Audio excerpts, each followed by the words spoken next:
The Warhorse killed 3 men before breakfast. Adrian Vale stood in the blood-stained stable, staring at the animal that had loved his brother more than life itself. Now it wanted him dead too. The entire duchy was watching, waiting for him to fail, to prove he wasn't fit to wear a title soaked in his family's ashes. When the horse charged, he didn't run. When its hooves came down, he closed his eyes.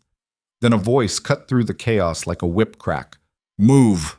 A girl he'd never seen before stood between him and death. Stay with me until the end of this story. Hit that like button and drop a comment telling me what city you're watching from. I want to see how far this tale travels. The morning Adrian's life shattered started like any other spring day at Thornwick Estate, which is to say it started with paperwork, weak tea, and the vague sense that he'd rather be anywhere else. He wasn't supposed to be Duke of Thornwick. That honor belonged to Marcus, his older brother, who actually knew what crops rotated with what, could remember the names of tenant farmers without prompting, and possessed the kind of easy charm that made governance look effortless. Adrian was the spare, the scholar, the one who spent more time in libraries than council chambers and preferred books about ancient philosophy to ledgers documenting grain yields. But Marcus was dead, their father too, and their mother, all three, gone in a single carriage accident on a rain-slicked road 2 months prior. The entire ruling family wiped out because a wheel broke and a driver panicked. Now Adrian sat in his late father's study, his study technically, though he still couldn't think of it that way, trying to make sense of a land dispute between two families who'd been feuding since before he was born. The words blurred on the page. Outside the window, spring had come without asking permission, covering the estate in cheerful green growth that felt like an insult. "Your Grace!" The steward, Mr. Whitmore, appeared in the doorway, mid-50s, competent, and possessed of the particular patience required to deal with a duke who still flinched when people used his title. "The horsemaster is requesting an audience." Adrian looked up from the document he'd been pretending to read. "About?" He didn't say, but he seemed concerned. Everything made Whitmore seem concerned lately. The man had served Adrian's father for 20 years and clearly considered the son a poor replacement. Fair enough. Adrian considered himself a poor replacement too. "Send him in." Thomas Grayson entered with the careful posture of a man delivering bad news. He was broad-shouldered and weathered, with the kind of permanent sunburn that came from working outdoors your entire life. He'd been training horses at Thornwick since before Adrian was born. "Your Grace," a slight bow. "It's about Tempest." Adrian's stomach dropped. Tempest. Of course it was about Tempest. Marcus's horse. The massive black warhorse that had carried his brother into battle, on hunts, across the estate with the kind of perfect synchronization that made them look like one creature instead of two. The horse had loved Marcus. Everyone knew it. Animals could love, contrary to what some philosophers claimed, and Tempest's devotion to his rider had been absolute. Then Marcus died and the horse went mad. Not immediately. For the first week after the accident, Tempest had simply stood in his stall, refusing food, making low sounds that were too mournful to be called whinnies. Adrian had visited once, trying to offer comfort to an animal that clearly understood loss better than most humans. The horse had looked at him with dark, devastating eyes and turned away. By the second week, grief had curdled into rage. "How bad?" Adrian asked, though he suspected he knew. "He put 2 grooms in the infirmary this morning," Grayson said flatly. "Kicked through a stall door. Nearly trampled young Davies when he tried to get close with feed. I've been training horses for 30 years, Your Grace, and I've never seen anything like it. He's not just aggressive, he's hunting." Hunting. Looking for someone to hurt. Specifically. Grayson met his eyes. "You, I think. He got loose yesterday for about 10 minutes, and instead of running, he made straight for the main house. We barely got him contained." Adrian leaned back in his chair. "Perfect. Excellent." His brother's beloved horse wanted him dead.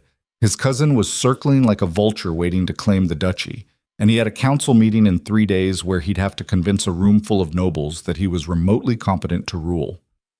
"Recommendations?" Grayson hesitated. "Put him down." The words hit like a fist. "No. Your Grace, with respect, he was Marcus's horse. He's a danger to everyone on this estate. We can't keep him locked up forever, and we can't trust anyone near him. I've brought in experts, The best horse trainers in 3 provinces. He nearly killed one of them.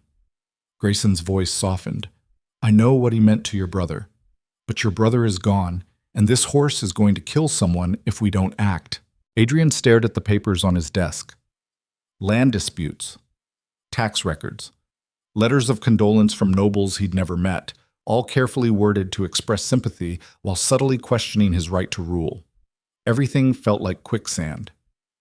Give me a few days, he said finally. Let me think. Grayson looked like he wanted to argue, but nodded. As you wish. But your grace? Don't go near the stables, please.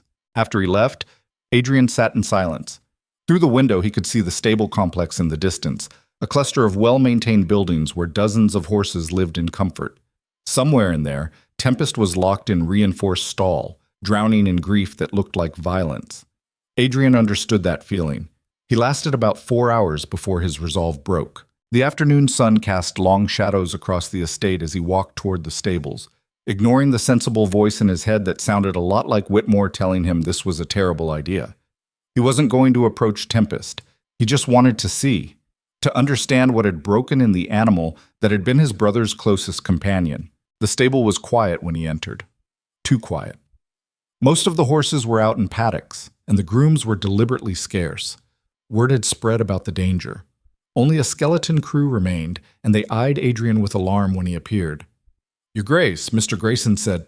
I'm not going in, Adrian lied, just observing. He could hear Tempest before he saw him. Low, angry sounds that weren't quite whinnies, more like warnings. The horse was kept in the farthest stall now, away from the others, behind doors that had been reinforced with extra iron. Adrian stopped at the edge of the corridor and looked. Tempest stood in the center of the stall, magnificent and terrifying. 17 hands of pure black muscle, with white markings on his forehead shaped like lightning. Marcus used to joke that the horse was named for his temperament, not the weather. Right now, Adrian believed it. The horse's eyes found him instantly, dark, intelligent, filled with something that looked horribly like recognition and hatred. I'm not him, Adrian said quietly. Stupidly, maybe, talking to an animal that wanted him dead. I know you know that. I'm not Marcus. I'm just what's left. Tempest snorted, pawing at the ground. The sound of his hooves hitting dirt was like thunder. He loved you, Adrian continued, moving closer despite every survival instinct screaming at him to run. He talked about you constantly, bored everyone at dinner with stories about your training, your intelligence. You were his best friend. The horse charged the stall door so violently that Adrian stumbled backward. Iron hinges groaned but held. Tempest reared, screaming, a sound of pure rage that echoed through the building and sent the other horses into panic. Your Grace, get back! One of the grooms was running toward him. Adrian didn't move. He couldn't. He stood frozen, staring at the animal that embodied everything he'd lost, everything he couldn't control, everything that proved he wasn't fit to fill his brother's boots. Then the door broke. It shouldn't have been possible. The hinges had been reinforced that very morning, but grief and rage made monsters of gentle creatures, and Tempest exploded into the corridor with the force of an avalanche. Time did that strange thing where it compressed and expanded simultaneously. Adrian saw the horse coming, saw its eyes locked on him with perfect focus, saw hooves that could crush bone-striking sparks off the stone floor. He should run. He knew he should run. He didn't. Maybe it was shock. Maybe it was the part of him that was tired of pretending to be strong enough for this role. Maybe he just wanted to see if his brother's horse would actually do it, actually kill the inadequate replacement who wore a title he didn't earn. Tempest was 3 feet away when someone slammed into Adrian from the side. They hit the ground hard, Adrian's shoulder connecting with stone in a way that sent pain shooting down his arm. The horse thundered past, so close he could feel the heat from its body, could smell sweat and fury. Are you insane? The voice was young, female, and absolutely livid. Adrian looked up into the face of a girl he'd never seen before. Early 20s, dark hair escaping from a practical braid, wearing clothes that marked her as working class. She had dirt on her face and fury in her eyes. You just stood there, she continued, not waiting for an answer. What were you thinking? That thing could have killed you. Adrian started, but she was already moving. Tempest had reached the end of the corridor and was wheeling around for another pass. Grooms were shouting, grabbing ropes and poles, preparing to contain an animal that had already proven containment was optional. The horse's focus hadn't wavered. It wanted Adrian. The girl stepped in front of him. "Miss, get out of the way!" Grayson had appeared from somewhere, his face white. She ignored him, ignored everyone. She walked directly towards 17 hands of furious Warhorse with nothing but empty hands and absolute calm. "That's enough," she said. Not shouting, not coaxing, just stating a fact. Tempest charged. Adrian tried to stand, tried to pull her back, but his shoulder wasn't cooperating and she was too far ahead. He watched, helpless, as the horse bore down on the stranger who'd saved his life and was apparently determined to throw hers away in return. I said enough. Her voice didn't get louder. Somehow that made it more commanding. She raised one hand, not in a defensive gesture, but palm out, like a command. The horse stopped. Not gradually, not with the sliding scramble of an animal trying to arrest momentum. Tempest simply stopped. 3 feet from the girl, sides heaving, eyes still wild but no longer attacking. The stable fell silent except for the sound of panicked breathing. Adrian's, the groom's, the other horses disturbed by the chaos. The girl stood perfectly still, hand extended, facing down an animal that had terrorized everyone who'd tried to approach it for 6 weeks. "You're angry," she said softly. "I know. It's not fair what happened. Nothing about this is fair." Tempest's ears flicked forward, listening. "But he's not here," the girl continued. "The person you want, he's gone, and hurting won't bring him back." Adrian watched, transfixed, as the horse's posture slowly shifted. The rigid aggression started to loosen. Not completely. Tempest was still a coiled spring, still dangerous. But something had changed. The murderous focus in his eyes flickered, replaced briefly by something that looked horribly like confusion. "That's it," the girl murmured. "I know it hurts, I know." She took a step forward. Every groom in the vicinity tensed, expecting another explosion. It didn't come. The horse stood there, trembling, as this stranger who had no business knowing how to do this reached up and gently, carefully, touched his neck. For 5 seconds, there was peace. Then Tempest jerked away, the moment breaking like glass. But he didn't charge, didn't attack. He wheeled and bolted back toward his stall, or what was left of it, disappearing into shadows while grooms scrambled to erect new barriers. The girl lowered her hand and turned to face Adrian with an expression that suggested she had opinions about his intelligence, and none of them were flattering. "You," she said, pointing at him like he was a misbehaving student, "are an idiot. Adrian, Duke of Thornwick, ruler of 3,000 acres and 2 villages, heir to a bloodline that stretched back 400 years, couldn't think of a single counter-argument. Mog." Her name was Lena Hartwell, and she worked for her father. Adrian learned this in his study 20 minutes later, after he'd been escorted back to the main house by Whitmore, who looked ready to lock him in his room like a wayward child. The girl, Lena, had been summoned as well, though summoned implied a level of authority Adrian clearly didn't possess where she was concerned. She stood in front of his desk with her arms crossed, still wearing stable dirt and an expression of barely contained exasperation. "Your father is," Adrian prompted. "John Hartwell. He runs the forge in Lower Thornwick Village." She said it with the air of someone who expected nobility to have no idea who worked for them.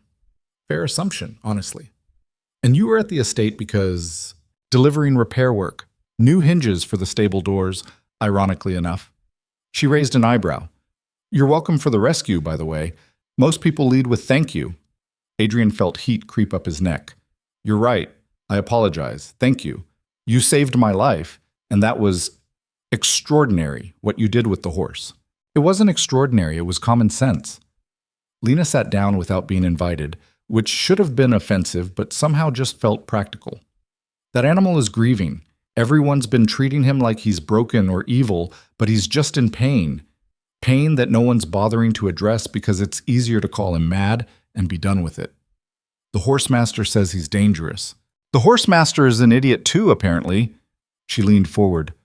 "Look, I don't know you. I don't know anything about being a duke or running an estate, but I know horses. Grew up around them, and that animal out there, he's not lost. He just needs someone who understands what he's going through instead of trying to dominate him into submission. Adrian studied her. There was dirt under her fingernails and her clothes were patched in places. But she carried herself with more confidence than half the nobles he dealt with. She couldn't be more than 22, 23, but she'd just done something that multiple expert trainers had failed to accomplish. An idea formed.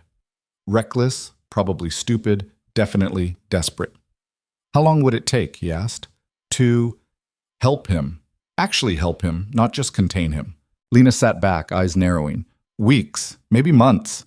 Depends on how deep the grief goes, how much damage has been done by everyone trying to force him into compliance. And it would require someone working with him consistently, every day, someone he could trust. Someone like you. I'm not a professional horse trainer, but you just did what no professional could do.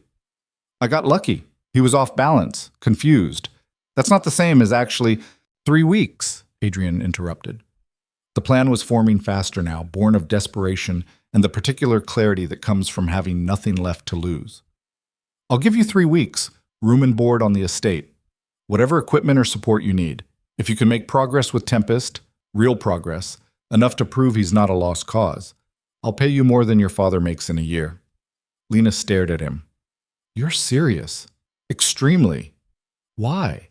The honest answer was complicated. Because Adrian couldn't bear to kill his brother's beloved horse, because Tempest represented the last living connection to Marcus, and destroying that felt like extinguishing the final candle in a dark room. Because he was facing a council meeting in 3 days where powerful nobles would judge whether he was fit to rule. And if he couldn't even handle one grieving horse, what did that say about his ability to lead an entire duchy? Because I have to try, he said instead. Before I make a decision, I can't take back. Lena was quiet for a long moment. Outside, the afternoon was fading into evening, gold light streaming through windows that overlooked gardens Marcus used to walk through every morning. This is insane, she said finally. Yes, I could fail. He could hurt someone. He could hurt me. Yes. 3 weeks isn't very long. It's what I can offer. She bit her lip, clearly running calculations in her head. Adrian wondered what her life was like, working for her father in a village forge. Whether the money he was offering represented a fortune or just a comfortable cushion. Whether she had family who'd worry, friends who'd think she was crazy. Okay, Lena said, but I have conditions. Name them. 1. Nobody interferes. Not your horsemaster, not your grooms, not you. If I'm doing this, I'm doing it my way, even if it looks strange or wrong to people who think they know better. Adrian nodded. Agreed. 2. If at any point I believe the horse is genuinely irredeemable, not just difficult, but actually dangerous beyond help, I stop. No arguments, no extensions, no begging me to try harder. Fair. 3. When I succeed, if you succeed. When I succeed, she continued, with the kind of confidence that should have been arrogant but somehow wasn't. You don't take credit. You don't tell people the Duke fixed his brother's horse. You make it clear that someone else, some blacksmith's daughter with no training, did what all your fancy experts couldn't. Adrian felt something shift in his chest, pride maybe, or recognition of someone who understood what it meant to be underestimated. Why does that matter? Because I'm tired of watching rich people take credit for other people's work. She met his eyes. Do we have a deal or not? He should consult Whitmore. Should probably have this arrangement reviewed by someone with legal knowledge. Should definitely think about the optics of bringing a young woman to live on the estate for 3 weeks when he was already facing scrutiny about his fitness to rule. Deal, Adrian said, extending his hand. Lena shook it. Her grip was firm, her palm calloused from work. You're either very brave or very stupid, she said. I've been told both today, Adrian replied, often by the same person. She almost smiled. When do I start? Tomorrow. I'll have rooms prepared in the guest wing. Bring whatever you need. After she left, Adrian sat in the growing darkness and wondered what he'd just set in motion.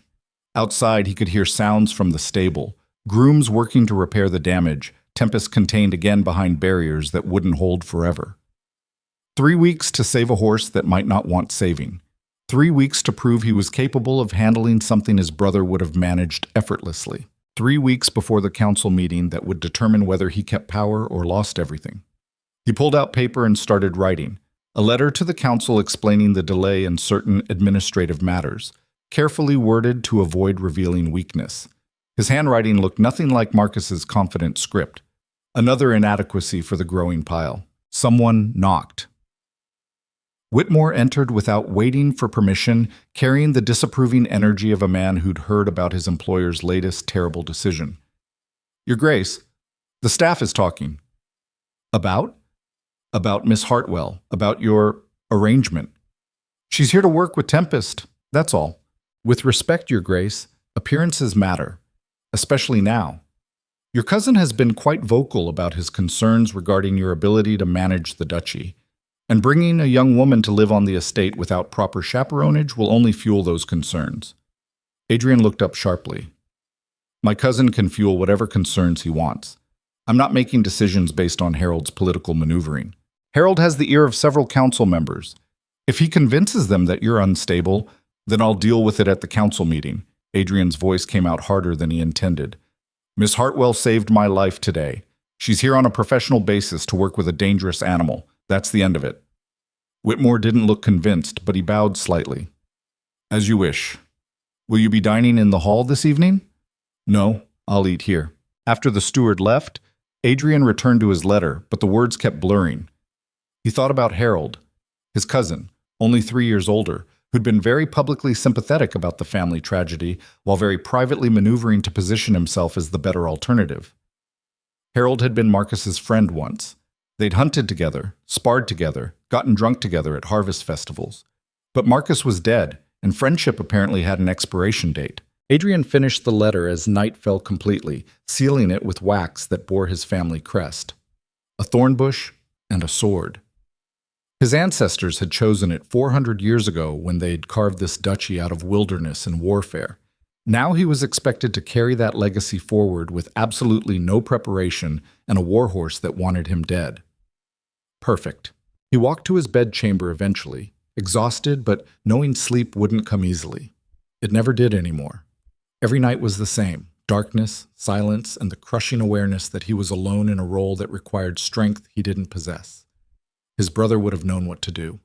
His brother would have had Tempest calm and rideable by now, would have the council eating from his hand, would have managed everything with the effortless grace that made leadership look simple.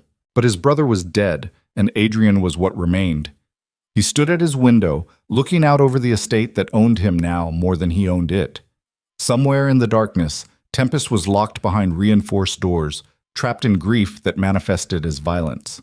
Somewhere else, Lena Hartwell was probably packing for a 3-week stay that would either prove her brilliance or get her killed. And in 3 days, a room full of powerful nobles would gather to decide if Adrian Vale was worthy of the title that had fallen on him like a boulder.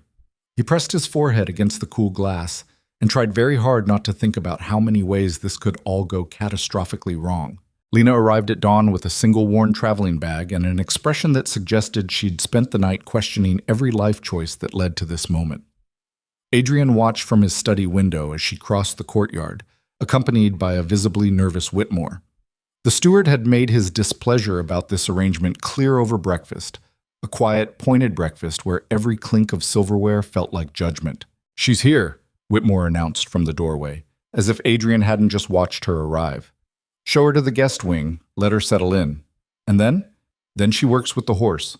That's why she's here." Whitmore's silence spoke volumes. Adrian ignored it and returned to the stack of correspondence that had accumulated overnight.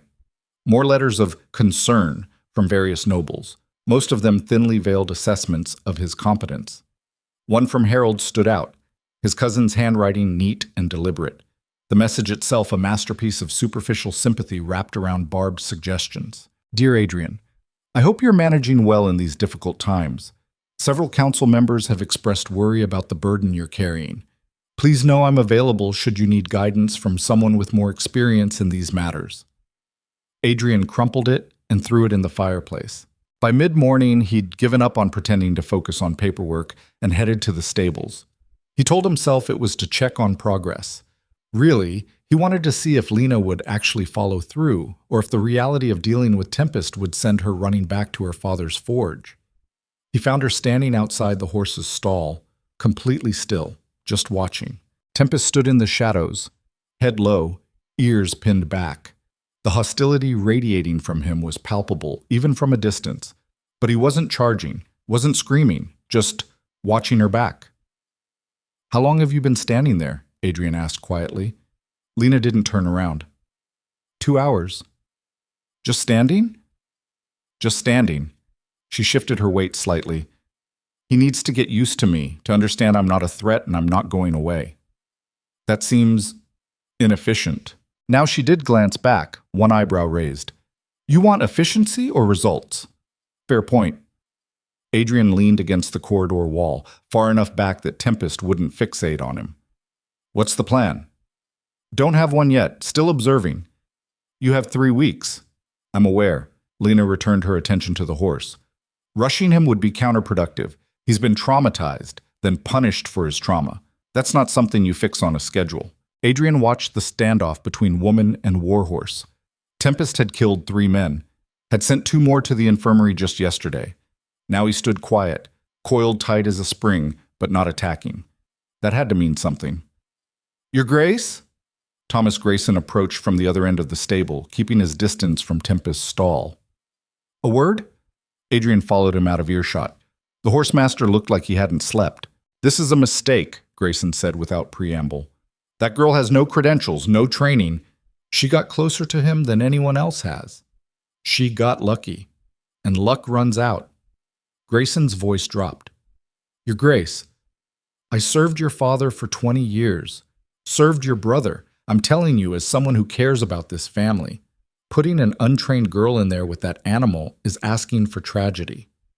She has 3 weeks to prove herself. And if she gets hurt in those 3 weeks, if she gets killed? Grayson's weathered face was tight with frustration. How will that look to the council? The new duke, so desperate to avoid hard decisions that he risks a young woman's life on a fool's hope? The words hit harder because they echoed Adrian's own fears. But he'd made a commitment, and backing out now felt like admitting defeat before even trying. Note your objection, Adrian said stiffly. But the decision stands. He left before Grayson could argue further and nearly collided with Lena in the corridor. She'd apparently tired of standing and was heading toward the storage rooms. What do you need? Adrian asked. Fewer people staring at me while I work. She brushed past him, scanning the shelves of equipment. Your horsemaster hates this. I could hear him from inside the stable. Grayson is concerned for your safety. Grayson is concerned about being proven wrong by a blacksmith's daughter. Lena pulled down various items, brushes, lead ropes, what looked like medicinal supplies. I've dealt with his type before, men who think expertise comes from credentials instead of actual understanding. He's been training horses for 30 years, and in 30 years, he never learned that fear and dominance don't build trust. She dumped her armload on a nearby bench. I'm not saying he's terrible at his job. I'm saying his job is training horses to obey. Mine is helping one remember how to live. Adrian studied her, this sharp-edged young woman who spoke about horses like they were people, and seemed utterly unbothered by the fact that she was currently the subject of intense scrutiny from everyone on the estate. You're not what I expected, he said. What did you expect? Some gentle-voiced horse whisperer who'd curtsy and call you your grace every other sentence? Lena sorted through the supplies, discarding most of them. I'm here to do a job. Whether you or anyone else likes how I do it is irrelevant. The council meeting is in 3 days. You mentioned that yesterday. If I don't show competence, real visible competence, there are people ready to argue I should step aside. Lena paused, actually looking at him. And you think taming a grief-mad warhorse proves competence? I think being unable to handle my own brother's horse proves incompetence. She was quiet for a moment, then grabbed a simple rope halter and headed back toward Tempest's stall. Politics are complicated. Grief isn't. Stop trying to use one to fix the other. Adrian followed, despite knowing he probably shouldn't. What does that mean? It means you're not grieving for your brother. You're grieving for the version of yourself that never had to be Duke. Lena stopped outside the stall, where Tempest had returned to his hostile watching. That horse in there? He's grieving for someone he loved. There's a difference. The observation landed like a punch. Adrian opened his mouth to object, to defend himself, but Lena was already focused on Tempest again, shutting out the rest of the world with an ease Adrian envied. He left her there and spent the rest of the day trying to convince himself she was wrong. The council meeting arrived faster than Adrian wanted and slower than he could stand. He sat at the head of a long table in the estate's council chamber, surrounded by men who'd known his father, who'd advised his brother, who now looked at him with varying degrees of doubt. 8 nobles, each representing different regions of the duchy, each with their own interests and ambitions. And Harold, sitting 3 seats down, wearing concern like a well-tailored coat. "Gentlemen," Adrian began, hating how uncertain his voice sounded, "thank you for coming." Lord Pemberton, 60, shrewd, owned most of the northern farmland, spoke first. "Your Grace, we appreciate the invitation, but perhaps we could address the concerns that prompted this gathering?" "Of course. There have been questions about the stability of leadership during this transition period." Pemberton's tone was diplomatic, but his eyes were sharp. "Your father's death was a tremendous loss. Your brother's death equally so. No one doubts your grief, but grief and governance often conflict. I'm managing both. Are you?" This from Lord Ashford, younger, but no less calculating. "We've heard reports of delays in administrative decisions, unresolved disputes, and there's the matter of the horse." Adrian's stomach clenched. "The horse is being handled. The horse has injured multiple people and cost the estate a fortune in damages." Harold's voice was smooth, sympathetic. "Adrian, no one blames you for having emotional attachments. Marcus loved that animal, but at some point, sentiment has to yield to practicality. I've brought in someone to work with him." "Yes, we heard. A blacksmith's daughter." Ashford didn't bother hiding his skepticism. "With what credentials?" "She's made more progress in 2 days than trained experts made in 6 weeks. Progress." Pemberton leaned forward. "Define that." Adrian couldn't. Not really. Lena had spent the last 2 days mostly standing outside Tempest's stall, occasionally speaking in low tones, never actually touching the horse. It didn't sound like progress when spoken aloud. It sounded like desperation. Harold seized the silence. "Gentlemen, I think we can all see the problem. My cousin is doing his best, truly, I believe that, but he's overwhelmed. The duchy needs steady leadership, and right now—" He spread his hands in a gesture of regretful honesty. "Right now, we don't have it." "What are you suggesting?" Adrian kept his voice level despite the anger building in his chest. "A temporary advisory arrangement. You'd retain the title, of course, but major decisions would go through a council committee until things stabilize. Just until you've had time to properly adjust to the role." It sounded reasonable. That's what made it dangerous.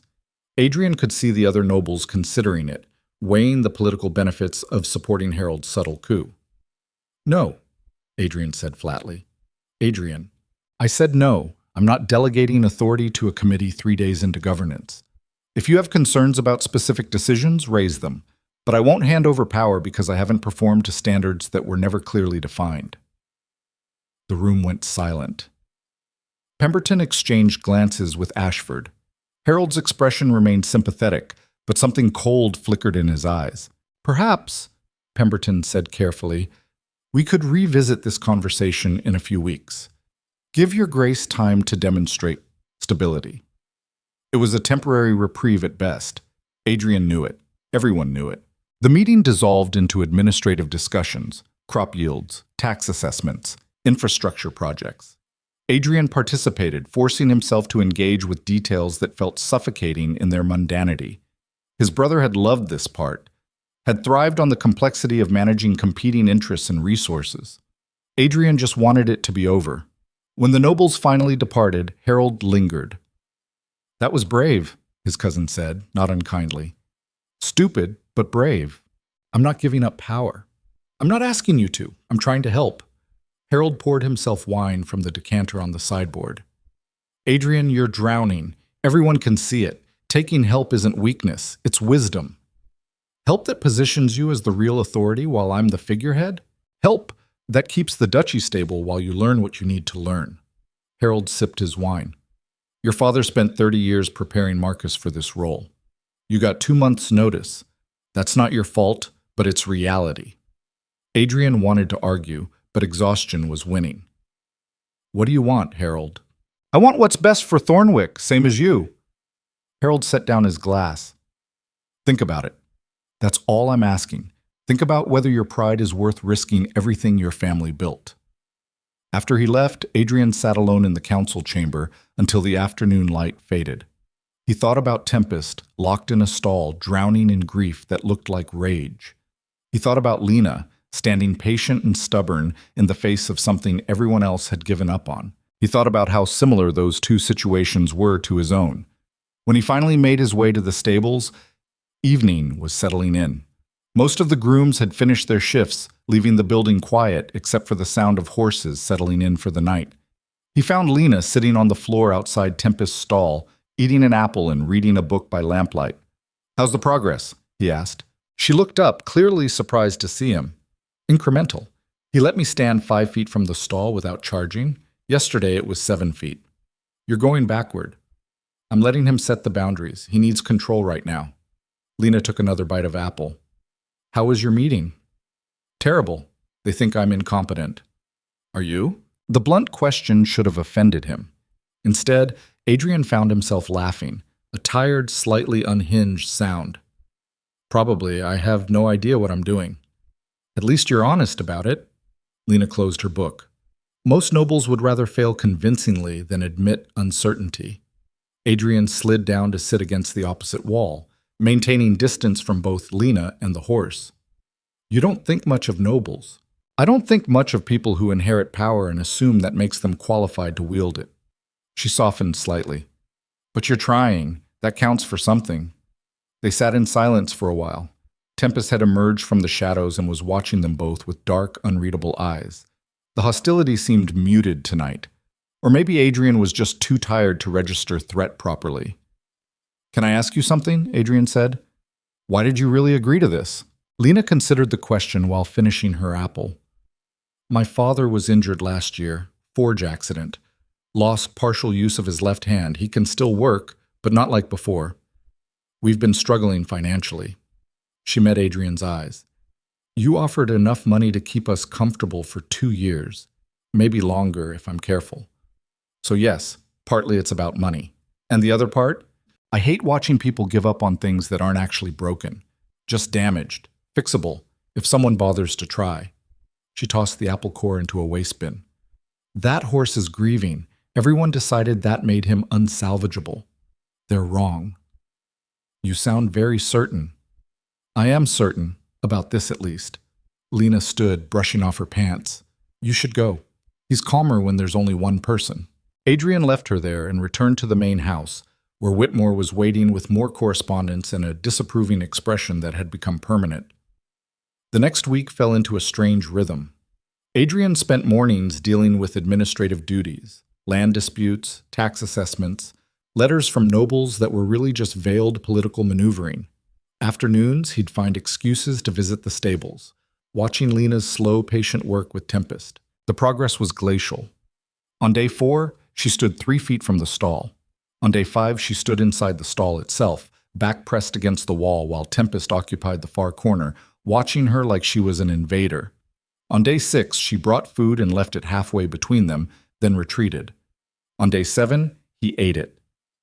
"That's significant," Lena explained when Adrian asked. "He's accepting offerings, acknowledging the relationship. It's been a week and he's eaten food you brought. We have 2 weeks left. You can't rush grief. I can't afford not to." That evening, Adrian hosted a dinner for several local landowners, the kind of political maintenance his brother had excelled at, and Adrian endured like torture. Harold attended, playing the role of supportive cousin while subtly undermining Adrian's authority through careful questions and concerned observations. "How's your horse project?" Harold asked over the main course, voice loud enough to ensure everyone heard. "Any progress?" "Some," Adrian said carefully.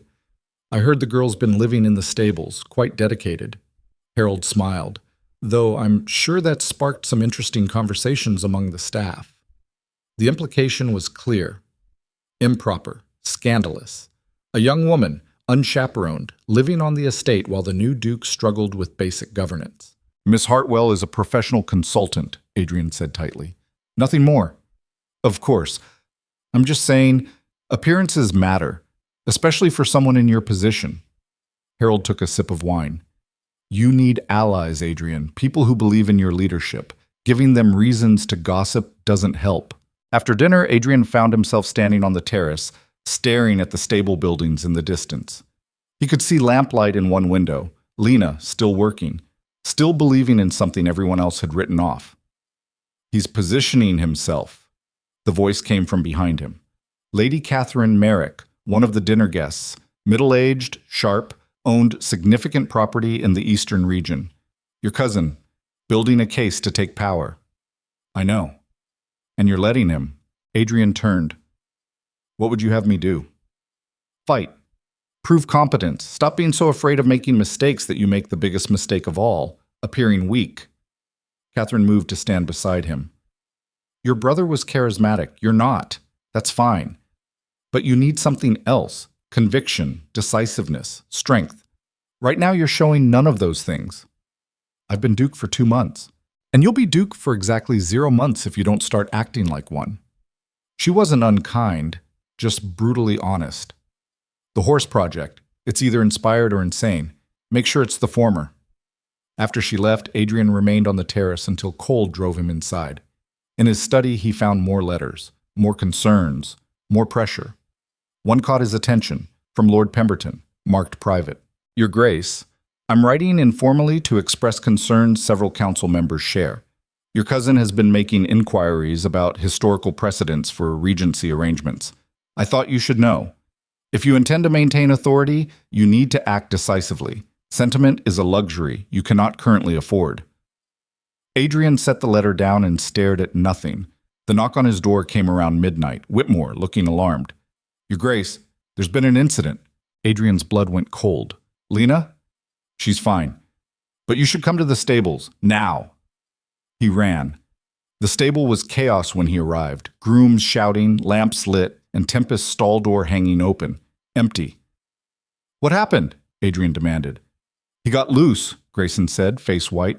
The girl was working with him, and something spooked him. He bolted, cleared the paddock fence, and headed for the woods.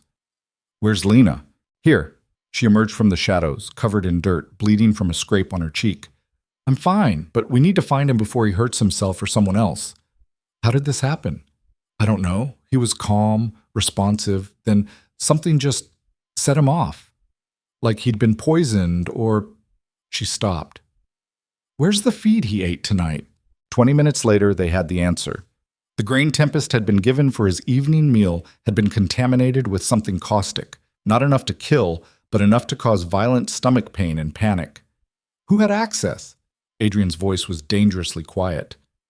Everyone, Grayson said helplessly. It's the common feed storage. Anyone could have... This wasn't an accident.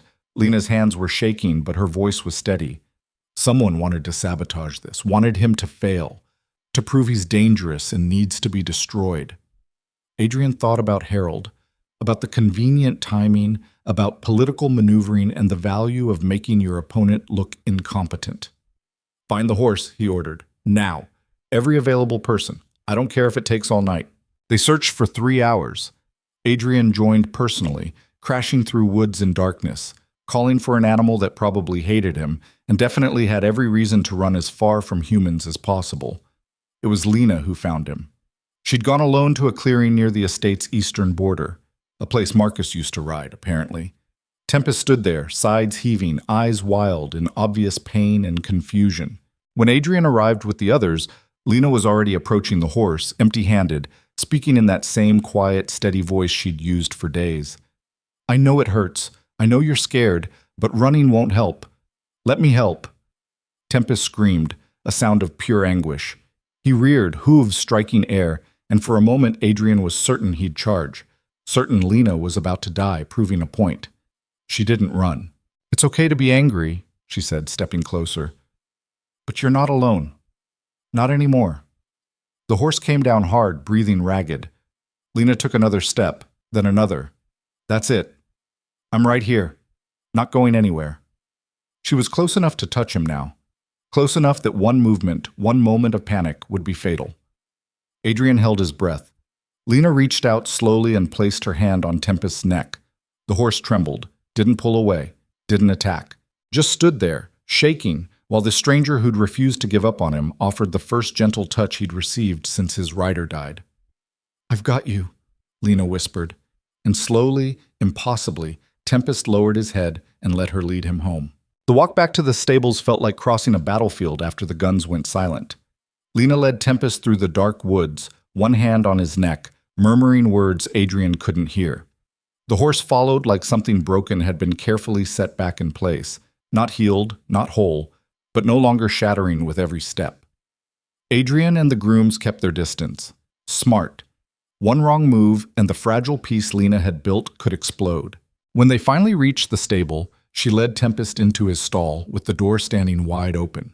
No chains, no reinforcements, just trust and the quiet conviction that he wouldn't bolt again. He didn't.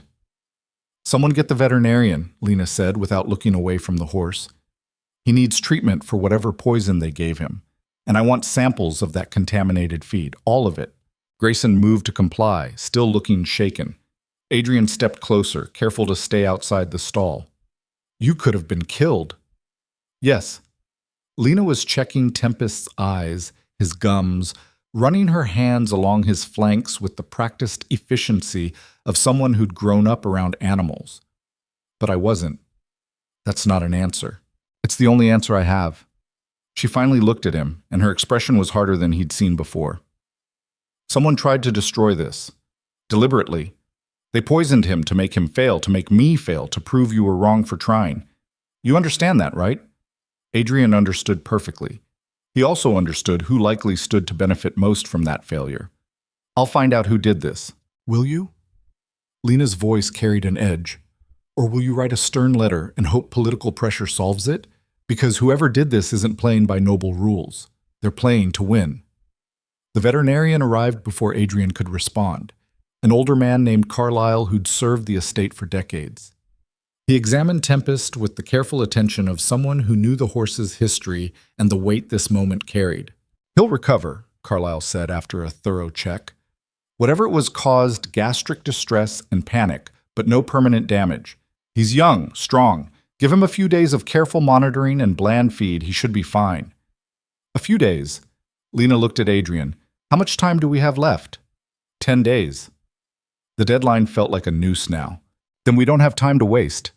She turned back to Tempest, who was watching her with an expression that looked almost like recognition, almost like trust. "Someone wants us to fail. I suggest we don't give them the satisfaction." Adrian left her there as dawn started breaking and went straight to Harold's guest quarters. His cousin was already awake, dressed, looking remarkably fresh for someone who should have been asleep at this hour. "Adrian, I heard about the excitement. Is everyone all right?" "The horse was poisoned." Harold's expression shifted to concern so smoothly it had to be practiced. "That's terrible. Do you know who?" "No, but I will." Adrian stepped into the room without invitation. "And when I do, there will be consequences, real ones. Not political maneuvering or committee reviews, actual consequences." "Of course." Harold poured tea like they were having a casual morning chat. "Though I have to say, this incident rather proves the point several of us have been making. The horse is dangerous. The situation is unstable. The horse was deliberately poisoned to create exactly that narrative." "You have proof?" Adrian didn't. That was the problem. He had suspicion and timing and the sick certainty that Harold was involved, but nothing concrete. Nothing that would stand up to scrutiny. "I'm watching you," Adrian said quietly. "Every move, every conversation. If you're behind this..." "If I were behind poisoning a horse, which I'm not, it would be because I care about this duchy and don't want to see it fall apart while you chase impossible redemptions." Harold set down his teacup with careful precision. "But I'm not. I'm just the concerned cousin watching his family's legacy crumble because the new duke would rather prove a point than make hard decisions." Adrian left before he said something that couldn't be taken back. He spent the morning making inquiries. Quietly, through people he thought he could trust. Who had access to the feed storage? Everyone. Who had motive? Take your pick. Harold, obviously, but also any number of nobles who'd prefer a more malleable duke, or staff who resented changes, or even someone with a personal grudge against the family.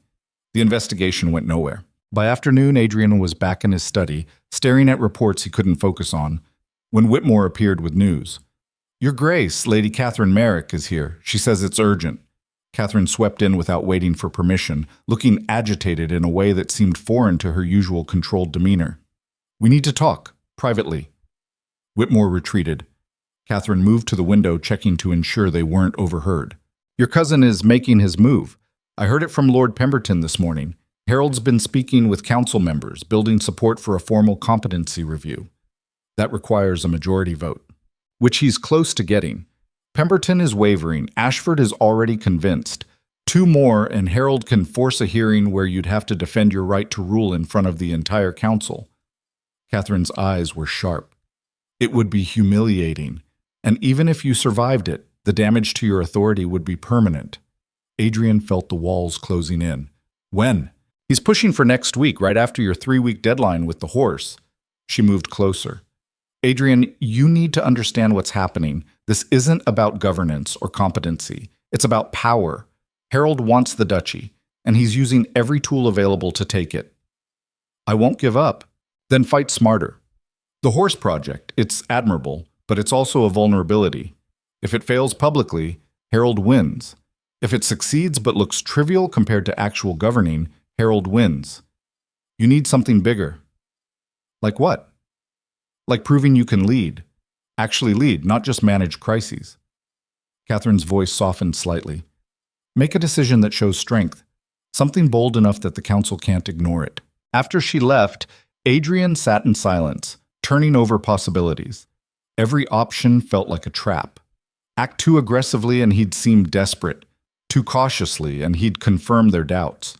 The middle ground was quicksand. He was still wrestling with it when Lena found him that evening. She appeared in the study doorway without knocking, still wearing stable clothes, smelling of hay and horse. "We need to talk," she said. "Everyone keeps saying that today." "I'm serious." Lena crossed to his desk, planting her hands on the surface. "I overheard 2 grooms talking about the poisoning. One of them said something about finally getting rid of the problem. When I pressed, they shut down. But Adrian, if your own staff is involved, I know." He rubbed his face, exhausted. "Trust is in short supply right now. Then stop trusting the wrong people." Lena straightened. "You're trying to play by rules that everyone else is breaking. Your cousin, your council, whoever poisoned Tempest, they're not interested in fair, they're interested in winning. What do you suggest?" "Stop defending. Start attacking." She met his eyes. "You want to prove you're fit to lead? Then lead. Make the hard call. Show them you're not afraid." "The hard call being?" "Public demonstration, 5 days from now. Tempest, fully recovered, responding to commands. Me riding him. You standing there taking credit for having the vision to try something everyone said was impossible." Lena's expression was fierce. "And you announce it tomorrow, publicly. So Harold and whoever else is working against you can't sabotage it without revealing themselves." It was reckless, bold to the point of stupidity. 5 days wasn't enough time. Tempest had only just started trusting Lena, and riding was leagues beyond simple handling. If it failed, if the horse threw her or worse, Adrian's authority would be destroyed. But if it succeeded, "You're certain you can do this?" "No." Lena's honesty was startling. "But I'm certain I'll try. And that's more than anyone else is offering you right now." Adrian looked at this blacksmith's daughter who'd crashed into his life and refused to accept defeat on any terms but her own. She was right. About all of it. Playing defense was losing slowly. At least this way he'd lose doing something. 5 days, he said. "I'll make the announcement tomorrow." Lena nodded once, sharp and decisive, then left without ceremony. Adrian spent the rest of the night drafting the announcement and hating every word. By morning, he'd settled on language that sounded confident without being arrogant, ambitious without being desperate. He sent copies to every council member and posted a public notice in the village. In 5 days, Thornwick Estate will host a demonstration of successful rehabilitation work with the Warhorse Tempest. All interested parties are invited to witness proof that patience and understanding can achieve what force cannot. The responses came fast. Harold sent a note dripping with false encouragement. "How brave. I hope it goes well, for everyone's sake." Pemberton was more direct. This is either inspired or catastrophic. I'll be watching. Ashford didn't bother responding at all. By afternoon, the entire duchy was talking about it. Adrian heard whispers from servants, saw knowing looks from staff. The blacksmith's daughter and the desperate duke, gambling everything on a horse that had killed 3 men. In the stables, Lena worked with an intensity that bordered on obsession. Adrian visited twice, and both times she barely acknowledged him, focused entirely on Tempest.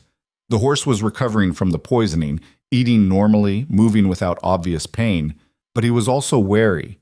The trust they'd built had been shaken. "How's it looking?" Adrian asked on the 3rd day. "Ask me in 2 days."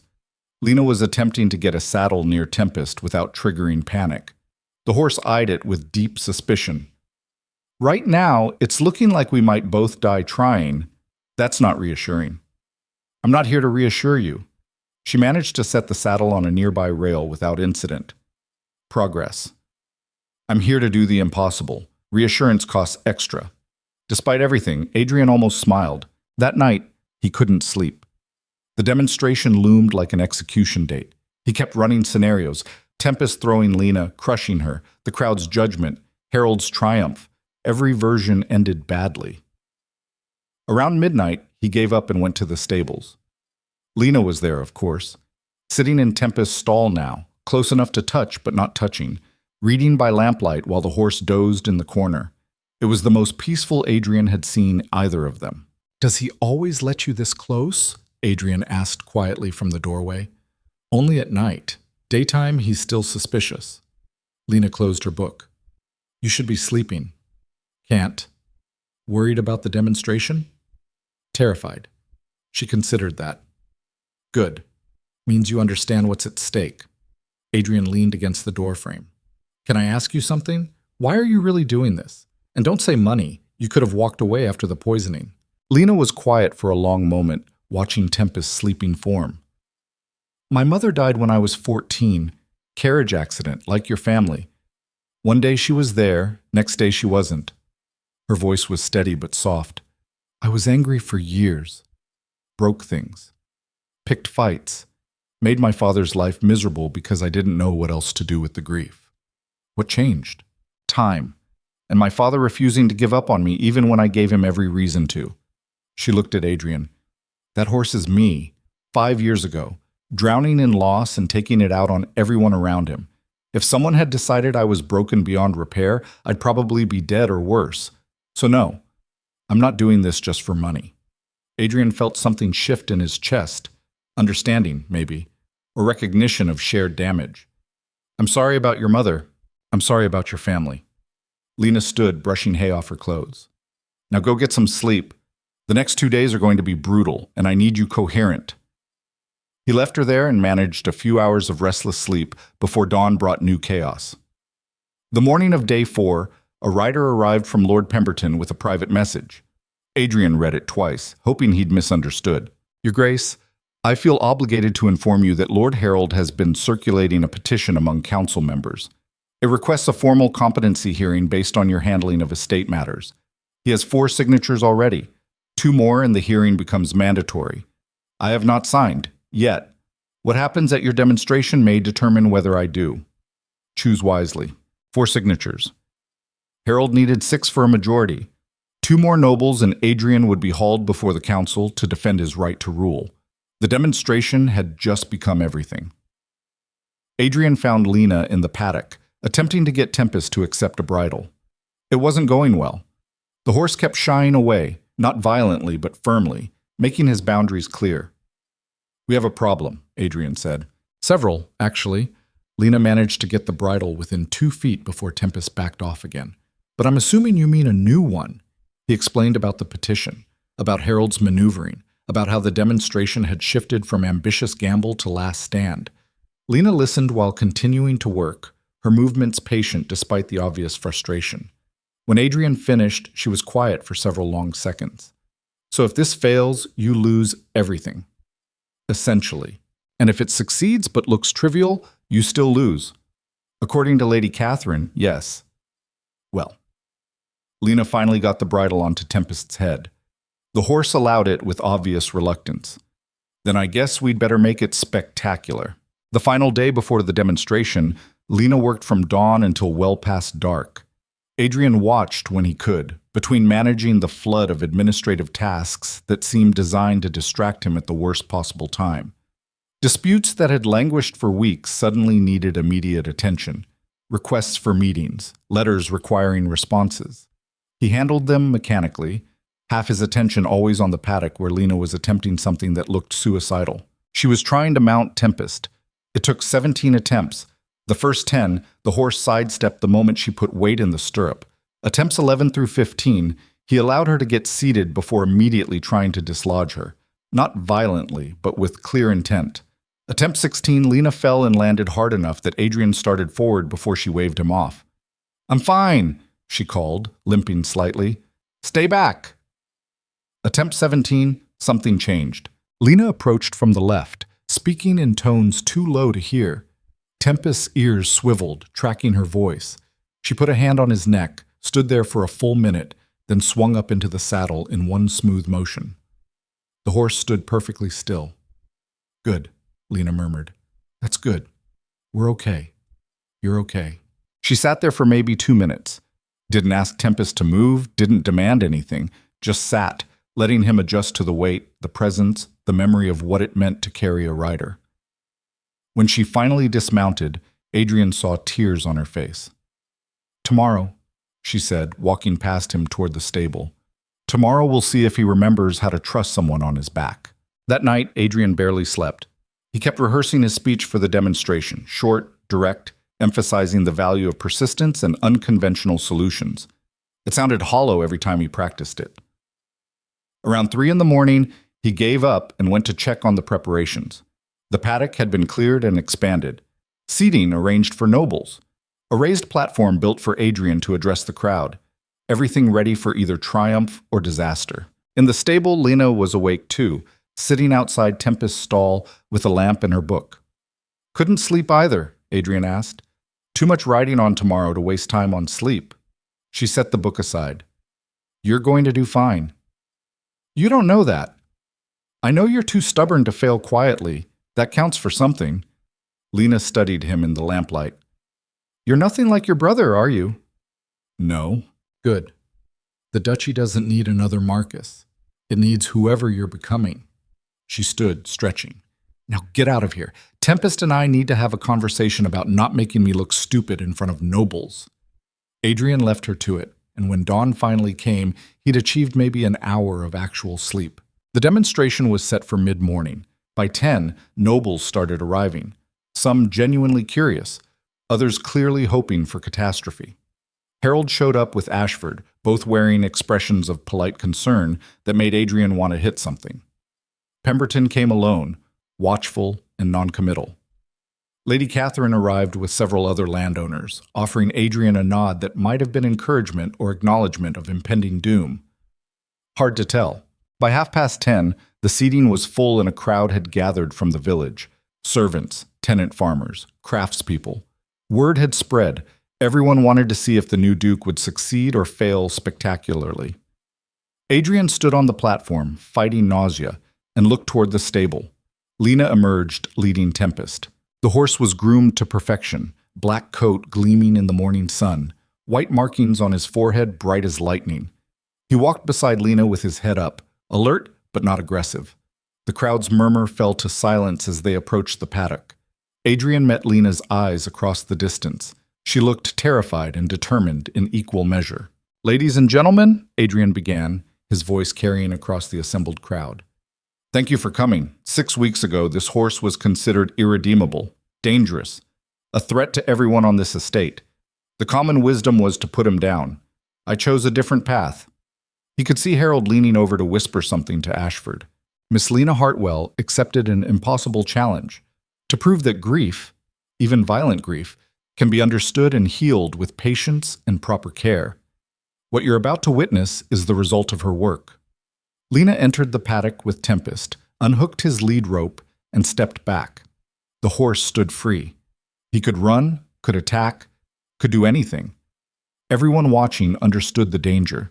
Lena raised one hand, gave a subtle signal. Tempest walked to her, not reluctantly, not forced. He simply walked over and stood beside her like it was the most natural thing in the world. The crowd stirred. Adrian saw Pemberton lean forward. Lena led Tempest through a series of commands: walk, stop, turn, back up. Basic exercises, but performed with a horse that 2 weeks ago was trying to kill anyone who came near him. Each successful completion built tension in the audience. Then Lena moved to mount. Adrian stopped breathing. She swung into the saddle and Tempest shifted slightly, but didn't bolt. Didn't rear.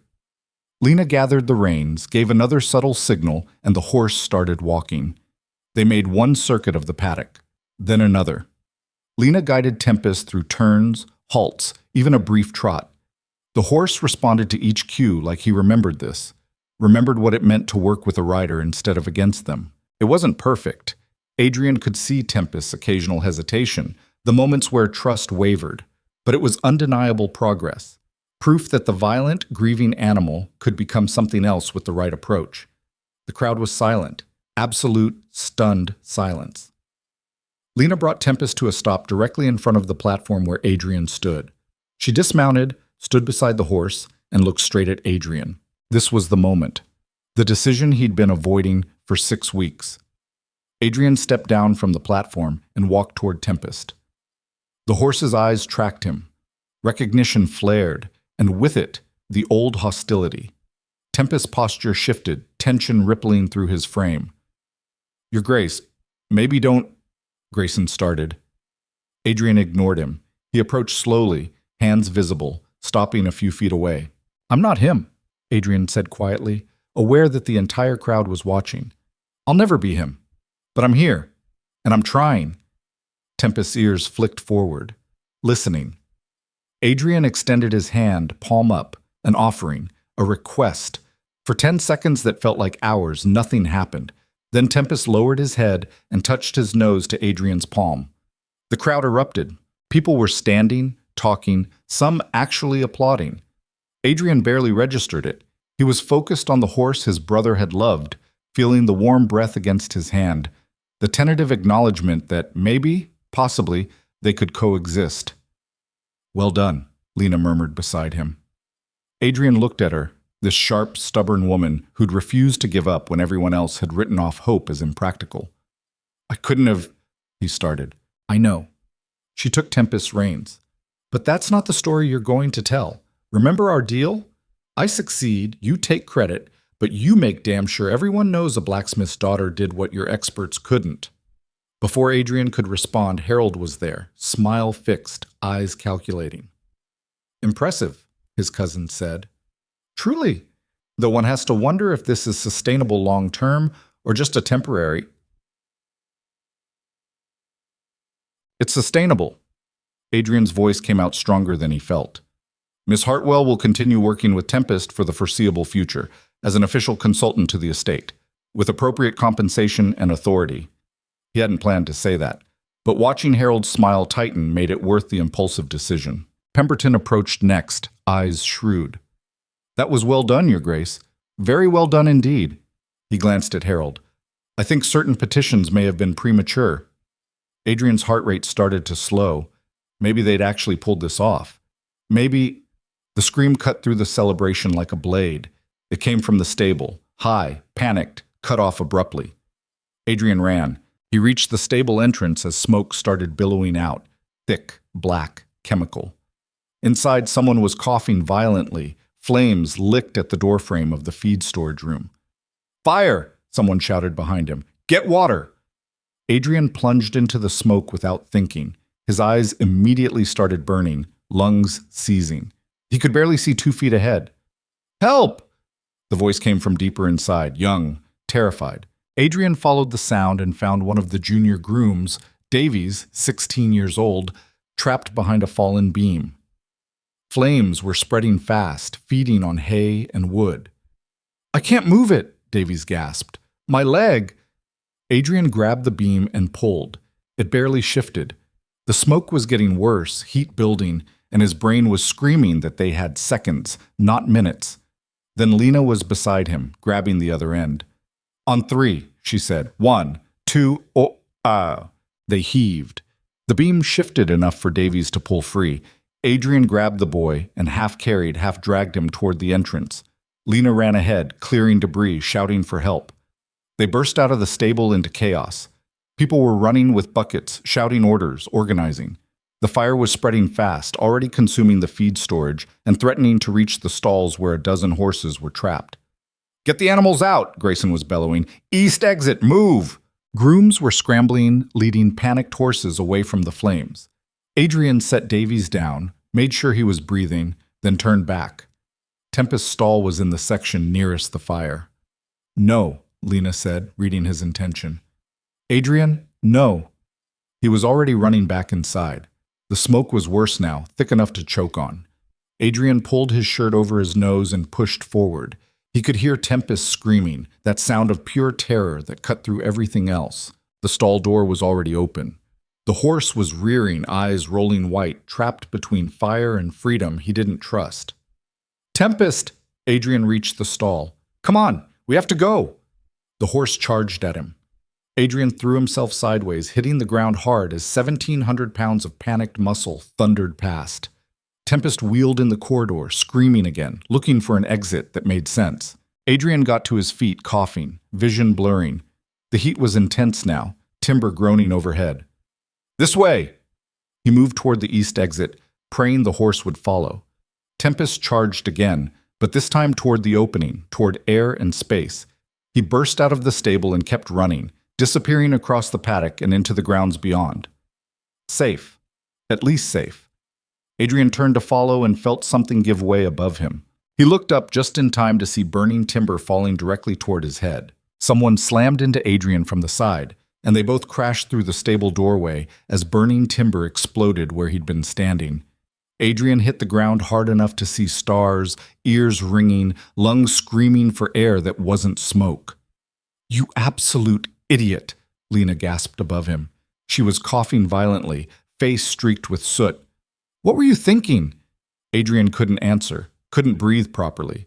His vision kept swimming in and out of focus. "Get him back," someone shouted. Grayson, maybe.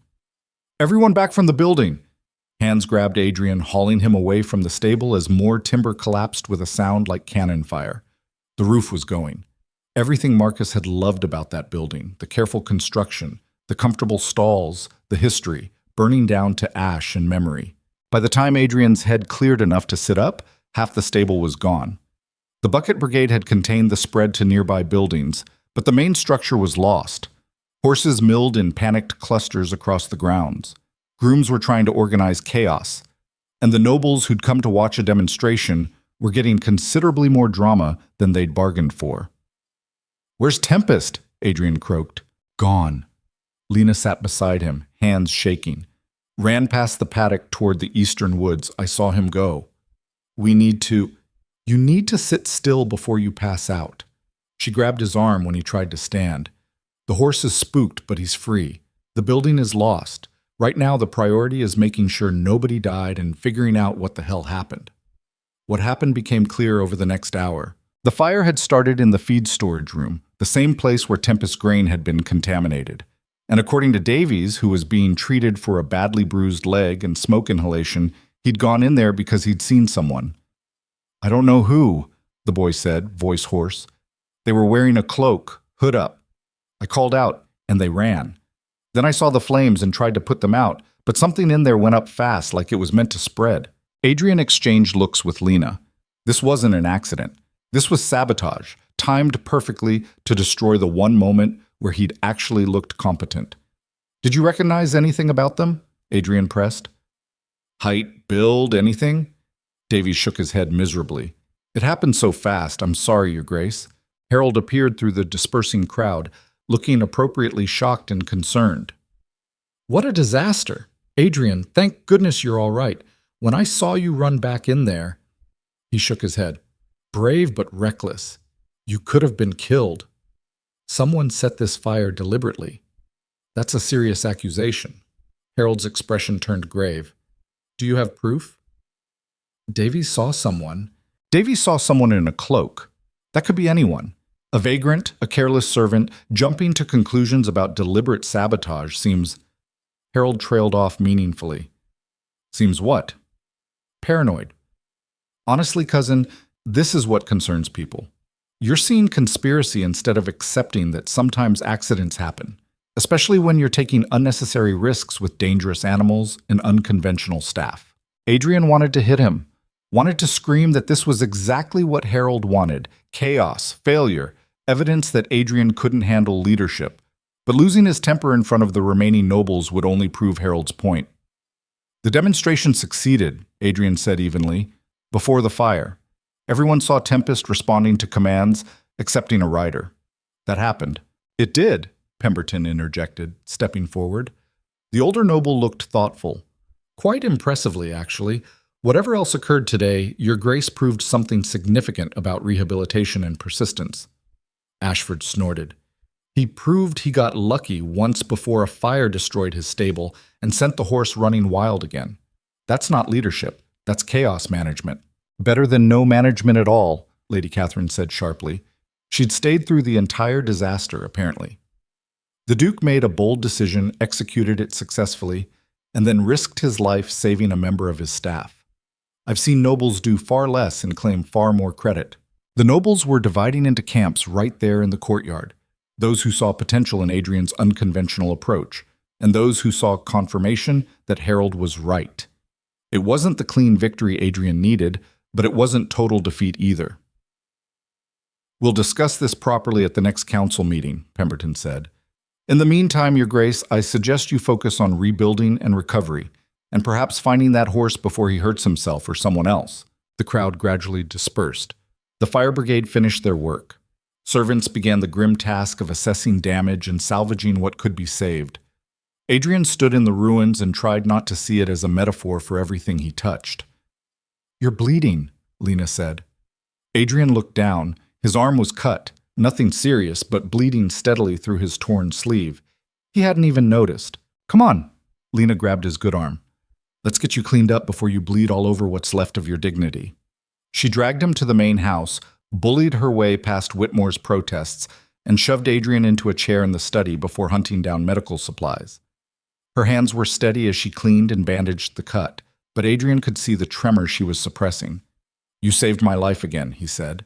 You keep putting yourself in situations where that's necessary. Lena tied off the bandage with more force than required. What were you thinking, running back in there? Tempest was trapped. Tempest is a horse. You're a duke. One of those is significantly harder to replace. You went back in too. I went back for you, you moron. Lena sat back, and for the first time since the demonstration, she looked genuinely shaken. You could have died. The whole roof could have come down. And for what? A horse that probably hates you anyway? He doesn't hate me anymore. You saw. He let me approach. Once. In a controlled environment. That doesn't mean... Lena stopped, pressing her palms against her eyes. This is insane. All of it. Your cousin is trying to destroy you. Someone is literally setting fires, and we're arguing about a horse. Adrian watched her hands shake and understood something he'd been too preoccupied to notice before. Lena was scared. Not of the work, not of Tempest, but of caring about an outcome that seemed increasingly impossible. I'm not giving up, Adrian said quietly. I know. That's what worries me. Lena lowered her hands. What's the plan now? The stable is destroyed. The horse is missing. Your cousin is circling. Even with Pemberton's support, you're barely holding on. Then I stopped playing defense. Adrian stood, ignoring the protests from his various injuries. You said it yourself. I need to attack, make a move Harold can't counter. Such as? I'm going to find out who set that fire. And when I do, I'm going to make sure everyone knows exactly who's been sabotaging this estate. Lena looked skeptical but didn't argue. And Tempest? We find him. Bring him back. Prove that today's success wasn't a fluke. Adrian met her eyes. Can you do it again? What you did in the paddock? If I can find him, maybe. But Adrian, he's traumatized all over again. The fire, the chaos. It's going to set back weeks of progress. So we have weeks of work ahead. That's fine. I'm not going anywhere. Your cousin might have other plans about that. Let him try. Over the next 2 days, Adrian became someone he barely recognized. He stopped trying to be Marcus, stopped apologizing for not being the Duke everyone expected, and started making decisions with the kind of certainty that came from having nothing left to lose. First, he hired a professional investigator from the capital, a woman named Rhodes, who specialized in uncovering the kind of secrets nobles preferred to keep buried. He paid her from his personal funds, not the estate accounts, because he trusted almost no one anymore. I need to know who had motive, means, and opportunity for two separate incidents, Adrian told her in his study, the grain poisoning and the stable fire, and I need evidence that will hold up to scrutiny. Rhodes was 40-something, sharp-eyed, and blessedly free of the deference most people showed nobility. Evidence like that costs, both in money and in making enemies when I find it. I'm aware. Do it anyway. Second, Adrian called a meeting of the senior estate staff, everyone from Whitmore down to the head groundskeeper. He did it in the burned-out stable, standing in the ruins while smoke still hung in the air. Someone on this estate is working against us, Adrian said without preamble. Someone poisoned Tempest's feed. Someone set the fire. I don't know who yet, but I will find out. And when I do, there will be consequences that extend beyond dismissal. The staff shifted uncomfortably. Whitmore looked pained. If anyone has information, anything suspicious, unusual behavior, conversations that seemed off, I want to hear it. Privately, if necessary. I'm offering a reward for credible information leading to the person responsible. Adrian paused. I'm also offering protection. If you're being pressured, threatened, or coerced into helping someone undermine this estate, come to me. Now, before this goes any further, nobody came forward that day. But Adrian planted the seed of doubt, the suggestion that loyalty might be rewarded and betrayal punished. It was a start. Third, he went looking for Tempest. Lena joined him along with Grayson and two trusted grooms. They tracked the horse to the eastern woods, the same area where Marcus used to ride, where Lena had found Tempest after the poisoning. The horse had returned to familiar territory when everything else became chaos. They found him in a clearing, standing perfectly still, sides heaving like he'd been running for hours. Everyone stay back, Lena said quietly. Let me handle this. She approached alone, empty-handed, speaking in that low, steady voice that had calmed Tempest before. Adrian watched from a distance, barely breathing, as she got within 10 feet, 5 feet, close enough to touch. Tempest's eyes were wild, unfocused. The trust they'd built was damaged, maybe broken. He shied away when Lena reached out. I know, she murmured. I know it's scary. Everything keeps going wrong, but I'm still here. You're not alone. The horse trembled, caught between flight and fight. You let him approach you, Lena continued, taking one careful step closer. In the paddock. You remembered what it felt like to trust someone. That's still there. Under all the fear, it's still there. Adrian held his breath as Lena extended her hand, palm up, the same gesture he'd used during the demonstration. Tempest lowered his head and touched his nose to her palm. Relief crashed through Adrian so hard his knees almost gave out. Lena stood there for a long moment, hand against the horse's muzzle, before slowly, carefully, reaching for the lead rope one of the grooms had brought. We're going home, she said softly. What's left of it anyway? But we're going together. Tempest allowed her to clip the rope to his halter, allowed her to lead him out of the clearing. By the time they reached the estate, the horse was walking calmly beside her like the fire had never happened. It was a small victory. But right now, small victories were all Adrian had. Rhodes returned on the third day with preliminary findings. Your cousin is too smart to leave obvious evidence, she said, spreading papers across Adrian's desk. But he's been meeting regularly with someone on your staff. A groom named Peters, senior position, been here 15 years, recently came into money he can't explain. Adrian's stomach turned. Peters. He knew the man, quiet, competent, someone Marcus had trusted. What kind of meetings? Private. Usually at a tavern in Lower Thornwick Village. Peters receives payment, Harold receives information about estate operations. I haven't connected them directly to the sabotage yet, but the timing aligns. Rhodes pulled out another document. Peters had access to the feed storage. He was also one of the last people seen near the stable before the fire started. That's circumstantial. It is. Which is why I'm still investigating. But, Your Grace, if you want my professional opinion, your cousin is orchestrating this. Peters is just the tool. She met his eyes. The question is whether you want me to find proof or whether you want to handle this politically. Both. Find absolute proof, but quietly. I need leverage before I make accusations. After Rhodes left, Adrian sat in silence, turning over possibilities. Harold was careful, always had been. Getting concrete evidence would take time Adrian didn't have. The next council meeting was in 5 days, and Harold would push for his competency hearing with or without a majority, unless Adrian gave them something else to focus on. That evening, he found Lena in the temporary stable they'd set up in the old carriage house. Tempest was settling in, still skittish but eating normally. Lena was brushing him with slow, methodical strokes. "I need your help with something," Adrian said.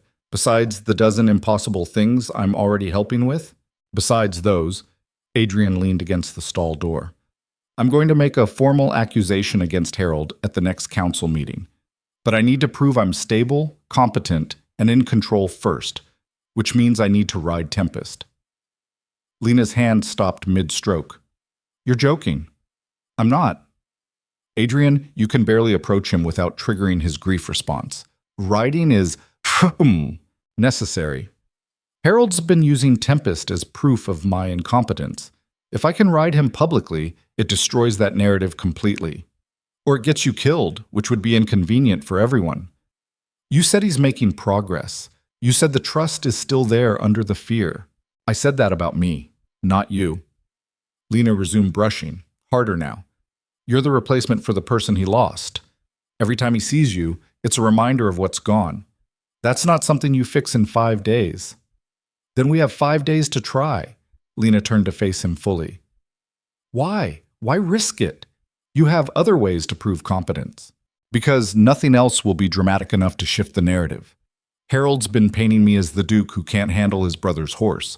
If I ride that horse in front of the council, it proves something bigger, that I can take what Marcus left behind and make it mine.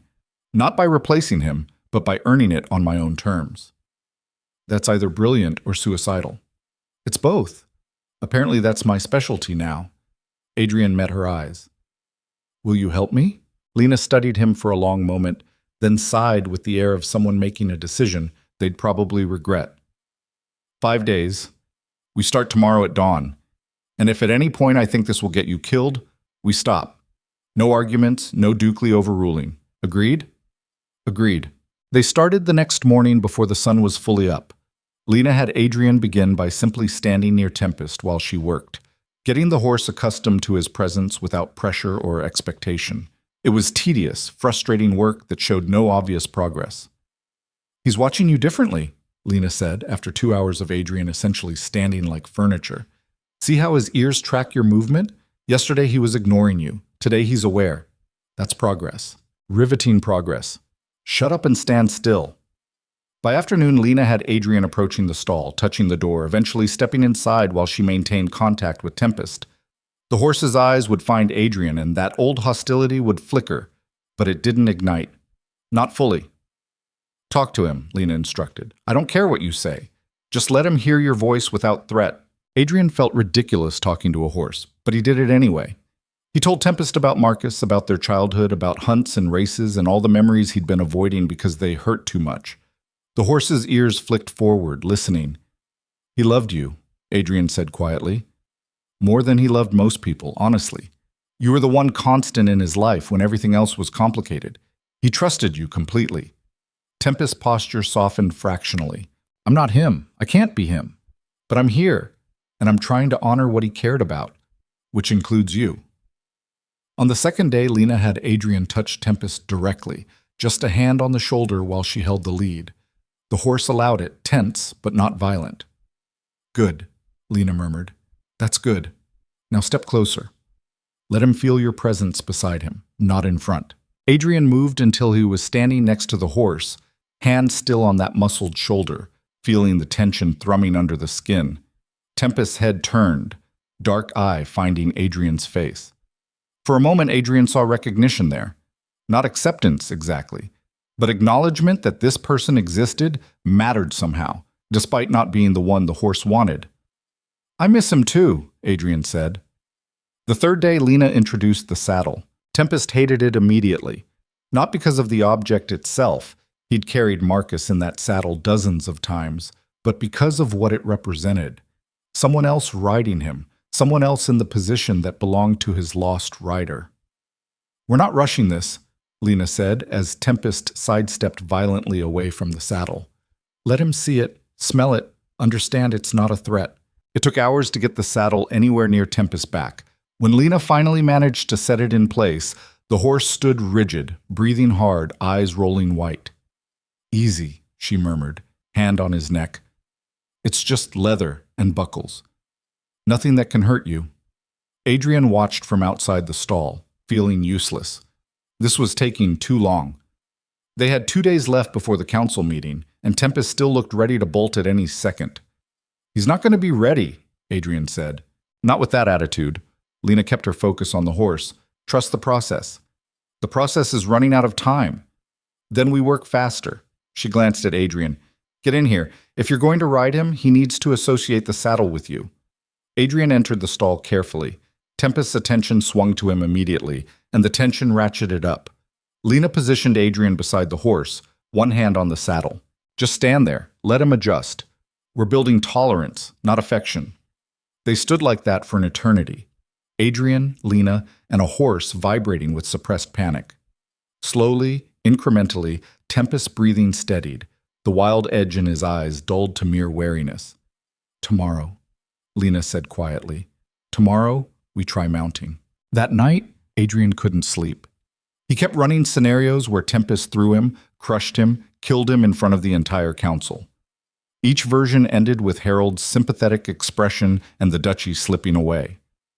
Around midnight, he gave up and went to check on the horse. Lena was already there, sitting on the floor of the stall while Tempest dozed in the corner. She looked up when Adrian appeared but didn't seem surprised. "Couldn't sleep either. Too much riding on tomorrow." Adrian sat outside the stall, maintaining distance. "What if he refuses, or worse, what if he lets me mount and then loses control?" "Then we fail, and we try something else." Lena's voice was steady in the darkness. "But I don't think he'll refuse. I think he's ready for this. Whether you are is another question. I don't have a choice. Everyone has a choice. You're choosing to risk this because you think it's necessary. That's different from having no options." Adrian watched Tempest's sleeping form. "Do you think Marcus would approve of any of this?" "I never knew your brother, but from what you've told me, he loved this horse and he loved this duchy. You're trying to save both. That seems like something he'd appreciate." The fourth day, they attempted mounting. Lena went first, demonstrating that the horse would accept a rider without falling apart. Tempest tolerated it with obvious reluctance, but didn't explode. She dismounted, stepped back, and nodded to Adrian. "Your turn." Adrian approached, every nerve screaming that this was a terrible idea. Tempest's eye tracked him with an intensity that felt like judgment. "Easy," Adrian murmured, more to himself than the horse. "We're just trying something new." He put his foot in the stirrup, tested his weight. Tempest shifted, but didn't sidestep. Adrian swung up into the saddle, moving slowly, giving the horse every opportunity to refuse. Tempest stood absolutely still for 3 seconds. Then he exploded. It wasn't violence exactly, more like panic made physical. The horse spun, bucking, trying to dislodge the wrong rider from his back. Adrian grabbed the saddle, holding on through pure desperation as Tempest crashed around the stall. "Stay on," Lena shouted. "Don't fall. He needs to learn you won't abandon ship." Adrian had no intention of falling, mostly because hitting the ground at this speed would break something important. He clung to the saddle while Tempest fought every instinct that said this person didn't belong here. After what felt like hours, but was probably 30 seconds, the horse stopped. Stood trembling, sides heaving, but stopped. Adrian stayed in the saddle, breathing hard, aware that one wrong move would restart the chaos. "Talk to him," Lena said, voice tight. "Now." "I'm still here," Adrian managed, voice shaking. "I'm not leaving. I'm not him, but I'm not leaving." Tempest's ear flicked back, listening. "We can do this together, or we can keep fighting. Your choice." The horse stood there, trembling, caught between resistance and exhaustion. Then, slowly, his head lowered fractionally. Not submission, just acknowledgement. Adrian stayed mounted for 5 more minutes, letting Tempest adjust before carefully, cautiously dismounting. His legs nearly gave out when he hit the ground. That was insane, Lena said, but she was almost smiling. Also impressive. Also never do that again without warning me. Did it work? Look at him. Tempest stood in the center of the stall, breathing hard but calm. His eyes found Adrian, and for the first time there was no hostility there, just recognition, just the beginning of something that might eventually become trust. One more day, Lena said. Tomorrow we practice until he accepts you without a fight. Then you ride him in front of the council and hope we haven't miscalculated everything. The council meeting arrived with all the inevitability of a hanging. Adrian stood before the assembled nobles in the main hall, acutely aware that this was likely his last chance to prove competence. Harold sat 3 seats down, confident and patient. Pemberton looked interested. Ashford looked dismissive. Lady Catherine offered a subtle nod. "Gentlemen, Lady Catherine," Adrian began. "Before we discuss the agenda, I have an announcement." "Another one?" Ashford muttered. "I'm calling for a formal investigation into the recent sabotage incidents on this estate. The grain poisoning and the stable fire were deliberate attacks designed to undermine my authority and endanger staff members." The room erupted into murmurs. Harold's expression remained neutral, but something flickered in his eyes. "That's a serious accusation," Pemberton said. "Do you have evidence?" "I'm gathering it, but I wanted the council to know that I'm taking action, not simply reacting to crises." Adrian met Harold's gaze directly. "Someone on this estate has been working against me. I intend to expose them." "With respect, Your Grace," Harold said smoothly, "this sounds like paranoia. Accidents happen. Attributing them to conspiracy without proof seems—" "I have proof," Adrian interrupted. "Or I will shortly. Rhodes Investigations has been examining both incidents and has found connections that warrant serious concern."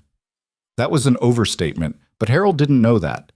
Adrian watched his cousin's face carefully, looking for any crack in the composed facade. "Furthermore," Adrian continued, "I'm prepared to demonstrate right now that the concerns about my handling of Tempest were unfounded. The horse is not irredeemable, he's not a danger, and I'm going to prove it by riding him myself." The room went silent. "You're going to what?" Ashford looked genuinely shocked. "Ride Tempest. Here. Now. In front of this council." Adrian turned to Pemberton. "You questioned my competence based partly on my inability to handle my brother's horse. I'm addressing that concern directly." Harold recovered his composure quickly. "Adrian, this is unnecessary. Nobody doubts your bravery, but proving a point by risking injury isn't a risk anymore. The horse is ready, so am I." He left before anyone could argue further and headed to where Lena was waiting with Tempest in the courtyard. The horse was groomed, saddled, and looked remarkably calm, considering they were about to attempt something potentially catastrophic. "Ready?" Lena asked. "No, let's do it anyway." They led Tempest into the hall, where the assembled nobles fell silent. The horse's hooves echoed on stone as they entered, and Adrian could see several council members shift back instinctively. Tempest's eyes found the crowd, and his posture tightened. Too many people. Too much pressure. This could go wrong in a dozen ways. "Easy," Adrian murmured, taking the reins from Lena. "Just like yesterday. Nothing's changed." He mounted slowly, giving Tempest every opportunity to refuse. The horse tensed but didn't fight. Adrian settled into the saddle, gathered the reins, and felt the muscle underneath him coiled tight as a spring. For 5 seconds, nothing happened. Then Adrian gave a subtle signal, and Tempest walked forward. Not perfectly. The horse's gait was stiff, uncertain, and his ears kept swiveling toward Adrian like he was still deciding whether this was acceptable. But he walked. He turned when directed. He halted when asked. Adrian guided him through a circuit of the hall while the council watched in stunned silence. Each successful command built on the last, proving that Tempest wasn't broken, wasn't dangerous, just grieving and learning to live with that grief. When Adrian finally dismounted and stood beside the horse, Tempest lowered his head and touched his nose to Adrian's shoulder. The gesture was small, simple, but it meant everything. "This horse was declared irredeemable," Adrian said, voice carrying across the silent hall. "Everyone recommended I put him down. Instead, I found someone willing to try something different, to treat grief as something to heal rather than punish. And it worked." He looked directly at Harold. "I'm not my brother. I'll never be my brother. But I can learn. I can adapt. I can make unconventional choices that solve problems everyone else has given up on. Adrian paused. That's the kind of duke I'm going to be. Not the one you expected. The one this duchy needs right now. Pemberton stood slowly, and others followed. Not applause. That would have been too much. But acknowledgement. Recognition that something significant had just occurred. Harold stood as well, and his smile didn't quite reach his eyes. Well done, cousin. Truly. Though I hope you'll forgive those of us who remain concerned about more conventional governance matters. Of course, which is why I'm ordering a full audit of estate accounts and staff conduct, starting immediately. Adrian met his cousin's gaze. Transparency benefits everyone. Unless someone has something to hide, the threat hung in the air between them. Harold's smile tightened fractionally before he recovered. An excellent idea, Harold said. I'm sure we'll all benefit from such thorough oversight.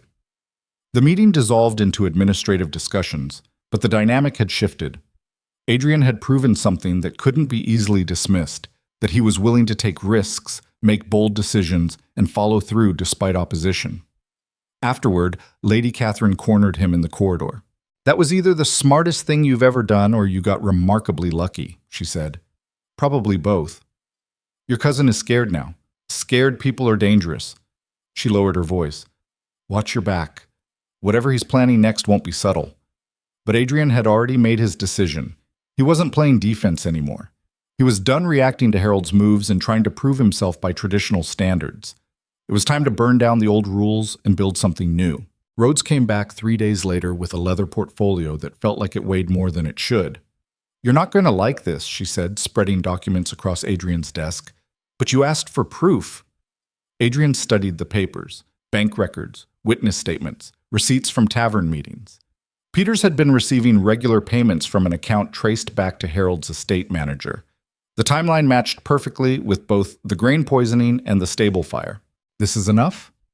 To create serious questions, yes. To convict in a formal proceeding? Rhodes tilted her head. Depends on how much your cousin's allies want to protect him. But combined with testimony from Peters, which I can probably get if you offer immunity, it's damning. Peters will turn on Harold? Peters is a groom who took bribes. Your cousin is nobility with resources and connections. Who do you think gets sacrificed when this goes public? Rhodes gathered the papers. The question is how you want to handle it. Quiet settlement, public accusation, or political maneuvering? Adrian thought about Marcus, about the duchy his brother had loved, about 3 months of being undermined at every turn by someone who smiled and called him cousin. Public, he said. I want everyone to know exactly what Harold did. That's the nuclear option. You understand he'll fight back? Let him try. Rhodes left him with the evidence and a reminder that nobles played dirty when cornered. Adrian didn't care anymore. He was done being careful. He called an emergency council session for the following day, citing urgent matters requiring immediate attention. Harold arrived looking cautiously confident, probably assuming Adrian had overstepped somewhere and needed to backtrack. The other nobles filtered in: Pemberton, Ashford, Lady Catherine, and 4 others who'd been watching this power struggle with varying degrees of interest. Adrian waited until everyone was seated before standing. Thank you for coming on short notice. I've called this meeting to address the sabotage incidents I mentioned previously. Harold's expression remained neutral, but his posture tightened fractionally. I now have evidence, Adrian continued, that both the grain poisoning and the stable fire were deliberate acts orchestrated by someone on this council. The room erupted. Ashford stood, objecting loudly. Pemberton demanded to see proof. Lady Catherine leaned forward with sharp interest. Adrian let the chaos run for 30 seconds before raising his hand. The evidence is substantial and documented by Rhodes Investigations, a firm with an impeccable reputation for uncovering noble corruption. He met Harold's eyes directly. My cousin has been paying a staff member named Peters to sabotage estate operations and undermine my authority. Peters had access to the feed storage where Tempest's grain was contaminated. He was also the last person seen near the stable before the fire started. Harold stood slowly, and his face was a mask of wounded dignity. Adrian, this is outrageous. You're accusing me of what exactly? Attempted murder? Arson? Based on what? Payments to a groom? I employed dozens of people across my own estate. Transactions happen constantly. These weren't employment transactions. They were bribes. timed specifically to coincide with critical moments in my governance. Adrian pulled out the bank records. And Peters is prepared to testify about exactly what those payments were for. A disgruntled servant looking to avoid consequences for his own actions, Harold countered smoothly. His testimony is worthless without corroboration. This is conspiracy theory masquerading as evidence, and frankly, cousin, it proves exactly what I've been saying. You're unstable, paranoid, and unfit to lead this duchy. Then explain the timeline. Adrian spread the documents. Peters receives payment. 3 days later, Tempest is poisoned. Another payment. 2 days later, the stable burns. The correlation is undeniable. Correlation isn't causation. You're seeing patterns where none exist because you're desperate to blame someone for your own failures. Harold's voice carried the perfect mixture of concern and disappointment. Gentlemen, Lady Catherine, this is painful to witness. My cousin is so overwhelmed by grief and responsibility that he's invented an enemy to justify his struggles. Several council members were nodding. Adrian could see the calculation happening. Harold's version was easier to believe, more comfortable, didn't require them to condemn one of their own. I have something else, Adrian said quietly. He'd been holding this back, waiting for the right moment. Now felt right. Davies, the groom who was injured in the fire, saw someone fleeing the scene.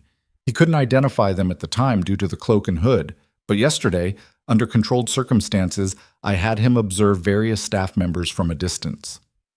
Adrian pulled out another document. He identified Peters by his gait and build. Peters was wearing a cloak identical to the one Davies described. Harold's composure cracked, just slightly. That's hardly... And Peters's quarters were searched this morning with proper authorization. We found the cloak, still smelling of smoke and chemical accelerant. Adrian set down a sample bag containing fabric, the same accelerant used to ensure the fire spread quickly. The room went silent. Pemberton picked up the evidence bag, examined it, then looked at Harold with new calculation in his eyes. This is substantial, Lord Harold. Combined with the payment records and testimony, it creates a pattern that's difficult to dismiss. I'm being framed, Harold said, but his voice had lost its certainty. Peters acted alone, probably hoping to curry favor by creating chaos that made Adrian look incompetent. I had nothing to do with, Peters is being held in secure quarters, Adrian interrupted, under guard with multiple witnesses present during questioning. He's already admitted to receiving payments from your estate manager with specific instructions about when and how to create incidents that would damage my authority. He's lying to save himself, is he? Adrian moved closer to his cousin. Because the investigator also found correspondence. Letters you wrote to your estate manager, discussing the need to accelerate instability and create opportunities for intervention. Should I read them aloud? Harold's face drained of color. For a long moment, nobody spoke. Then Lady Catherine stood. I move for Lord Harold's immediate removal from this council and formal charges of sabotage, endangerment, and attempted usurpation, pending full investigation. Seconded, Pemberton said immediately. Ashford looked between Harold and Adrian, clearly calculating which side would benefit him more. I abstain. Coward, Lady Catherine muttered. All in favor? 6 hands went up. Only Ashford and one other noble abstained. Harold sat frozen, watching his carefully constructed coup collapse in real time. Harold Vale, Adrian said formally, you are hereby stripped of council privileges and confined to guest quarters pending formal proceedings. Your estate manager will be similarly detained for questioning. You can't do this, Harold said, but it came out weak. The council needs majority vote for... We have majority vote, 6-0 with 2 abstentions. Adrian nodded to the guards he'd positioned outside. Take him.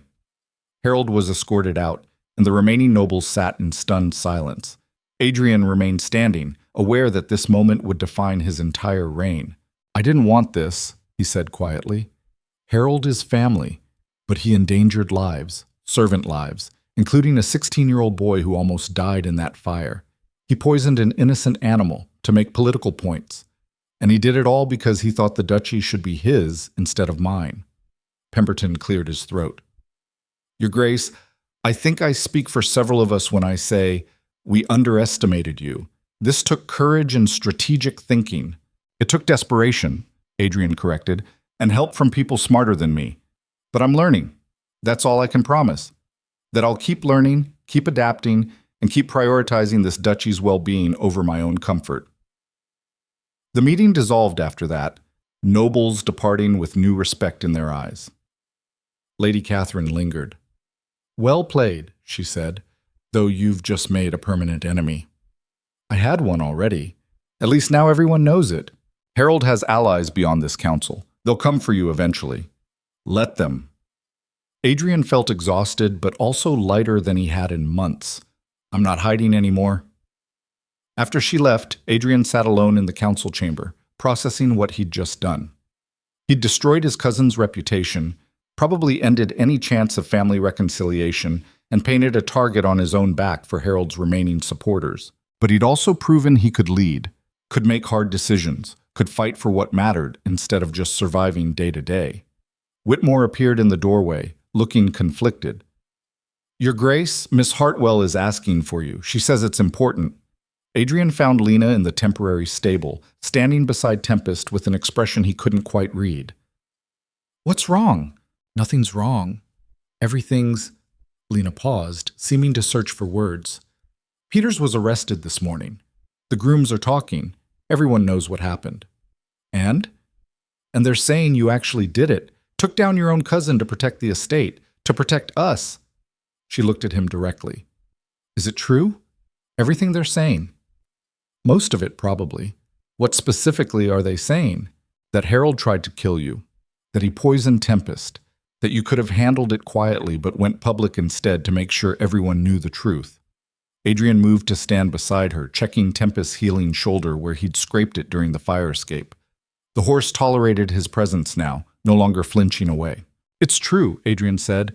"Harold orchestrated everything. The poisoning, the fire, probably other things I haven't uncovered yet. He wanted me to fail so badly he was willing to hurt innocent people. And now? Now he's confined pending trial. His political influence is destroyed, and I've probably started a feud that will last generations." Adrian smiled tiredly. "But at least it's honest conflict instead of hidden sabotage." Lena was quiet for a moment, absently stroking Tempest's neck. The horse leaned into her touch, completely comfortable. "I'm proud of you," she said finally. The words hit harder than Adrian expected. "For what? Destroying family relationships and creating political chaos? For doing the right thing even though it was hard? For protecting people who couldn't protect themselves?" Lena met his eyes. "For becoming someone worth following instead of just someone who inherited a title." Adrian didn't know how to respond to that. Didn't know how to process the fact that this blacksmith's daughter saw something in him that most nobles still questioned. "Your 3 weeks are up," he said instead. "Well past up, actually. You've more than earned your payment." "I know." Lena smiled slightly. "I'm not leaving, though." "No? Tempest still needs work. And honestly," she gestured around the temporary stable, the rebuilt estate, the duchy that was slowly stabilizing. "I'm curious to see what you do next. You're either going to transform this place or burn it down trying. Either way, it'll be interesting to watch." "I could use your help?" "Officially. As head of horse training and rehabilitation, with appropriate salary and authority." Lena laughed. "You want to give a blacksmith's daughter an official position? The nobles will lose their minds." "Let them. I'm done caring what people think is appropriate." Adrian extended his hand. "What do you say?" She shook it firmly. "I say you're still an idiot, but you're an idiot with decent instincts. So, yes." Over the next weeks, the duchy settled into a new rhythm. Harold's trial proceeded with methodical inevitability. Peters testified in exchange for reduced charges, and the evidence was overwhelming. Harold was stripped of his titles and exiled from Thornwick territory. His remaining allies quietly distanced themselves. The council, meanwhile, began treating Adrian with something approaching respect. Pemberton actually sought his opinion on agricultural policy. Lady Catherine invited him to dinner to discuss water rights. Even Ashford stopped openly questioning his decisions. The burned stable was rebuilt, larger and better ventilated than before. Lena oversaw the design, incorporating features she'd seen in other training facilities. Tempest got a corner stall with windows overlooking the paddock where Marcus used to ride. Adrian visited the horse most mornings now, sometimes to ride, sometimes just to stand there and remember his brother without the weight of comparison crushing him.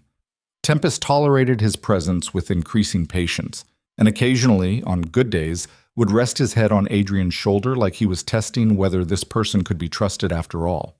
"He's waiting for you to disappoint him," Lena explained one morning while they watched Tempest graze. "That's what grief does. Makes you expect loss even when things are stable." "Sounds familiar," Adrian said. "You're both getting better, though. Learning to live with what's missing instead of being destroyed by it." 3 months after the trial, Adrian hosted a harvest festival, something Marcus had loved doing, bringing together nobles and common folk for a day of competition and celebration. Adrian had dreaded it, knowing he'd be compared to his brother's effortless charisma. But when he stood to give the opening speech, he didn't try to be Marcus. He talked about resilience, about learning to lead through failure, about the value of unconventional solutions.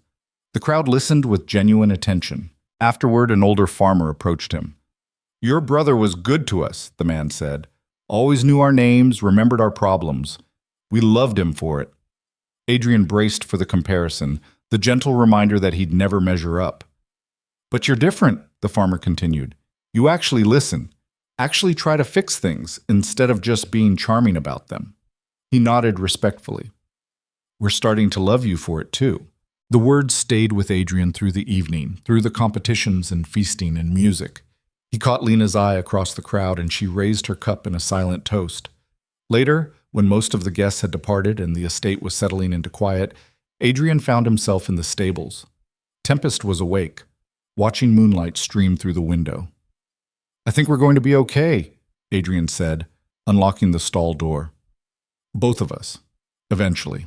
The horse turned his head, dark eyes reflecting starlight. Adrian stepped inside, moving slowly, giving Tempest every opportunity to retreat. Instead, the horse moved closer. Adrian rested his hand on that familiar neck, feeling the warmth and muscle and life underneath.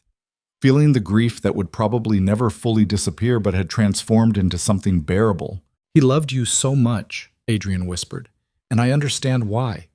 You're loyal and strong, and you don't give up even when everything hurts." Tempest exhaled slowly, a sound that might have been acceptance. "I'm going to keep trying, to honor what he built, to protect what he cared about." Adrian leaned his forehead against the horse's neck. "Including you. Especially you." They stood like that for a long time.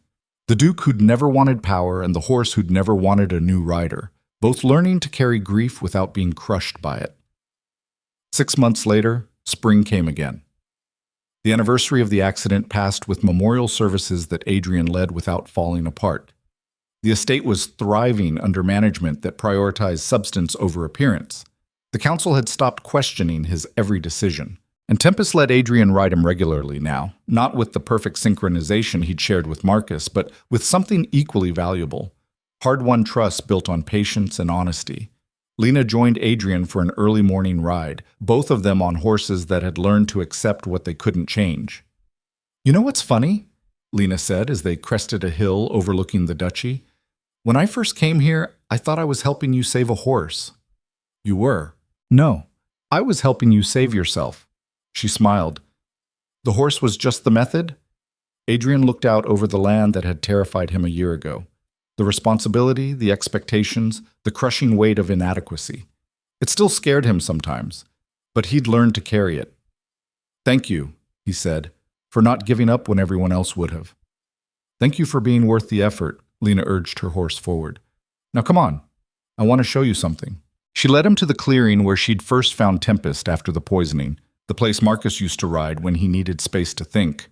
Someone had planted wildflowers there, creating a natural memorial without pretension. "I come here sometimes," Lena said quietly. "When things get complicated, it helps, being somewhere that meant something to him." Adrian dismounted and stood among the flowers, feeling the morning sun warm his face. Tempest moved to stand beside him, calm and present. "I think he'd approve," Adrian said, "of all of this. The changes, the risks, the messiness. Marcus loved this place, but he would have wanted it to evolve." "You sound certain." "I am. For the first time since the accident, I'm actually certain about something." Lena dismounted and joined him in the clearing. "What's that?" "That I can do this. Not perfectly. Not the way he would have. But in my own way with my own strengths." Adrian looked at her. with help from people who believe in unconventional solutions. Are you getting sentimental on me? Maybe. I'm allowed occasionally, Lena laughed, bright and genuine in the spring morning. Tempest lowered his head to graze peacefully, finally comfortable in a world that had changed irrevocably but hadn't ended. They stayed there for a while, three damaged things learning to be whole in new configurations. When they finally rode back to the estate, Adrian felt something he hadn't experienced in over a year. Hope. Not the desperate, clinging hope of someone drowning, but the steady, earned hope of someone who'd survived the worst and discovered they were stronger than they'd believed. The duchy stretched out before them, complicated, demanding, full of challenges that would never completely disappear. But Adrian was ready for it now, ready to lead not through perfection, but through courage and authenticity, and the stubborn refusal to give up when things got hard. He'd learned that from a blacksmith's daughter who saw potential instead of problems, and from a horse that taught him grief could be transformed without being erased. The estate rose into view as they approached, rebuilt, reimagined, no longer trying to be what it was before the accident, but becoming something new entirely. Staff members waved as they passed. Farmers working in fields looked up and nodded respectfully. Adrian nodded back, no longer afraid of being seen as inadequate. He was the Duke of Thornwick, unconventional, imperfect, still learning, and finally, truly, enough. Lena reached over and squeezed his hand briefly before releasing it. "Welcome home, Your Grace." Adrian smiled, watching Tempest's ears swivel contentedly as they entered the stable yard. "Yeah," he said softly. "I think I finally am." The morning sun caught the rebuilt stable's windows, turning them to gold. Somewhere inside, other horses were waking, being fed, cared for by a staff that had learned to value patience over dominance. Adrian dismounted and helped Lena with the horses, working side by side without hierarchy or pretension. When Tempest was settled in his stall with fresh water and hay, the horse turned and looked at Adrian with those dark, knowing eyes. And for the first time since Marcus died, there was no accusation there. Just recognition. Just peace.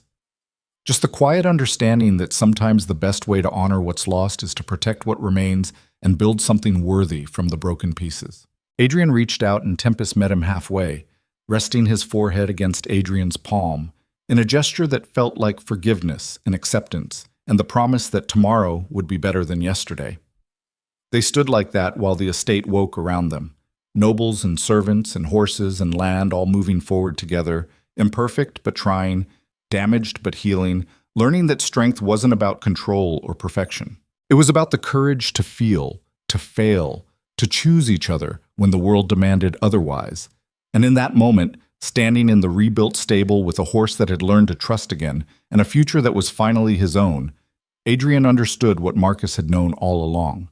The duchy didn't need a perfect duke. It just needed one who cared enough to keep trying.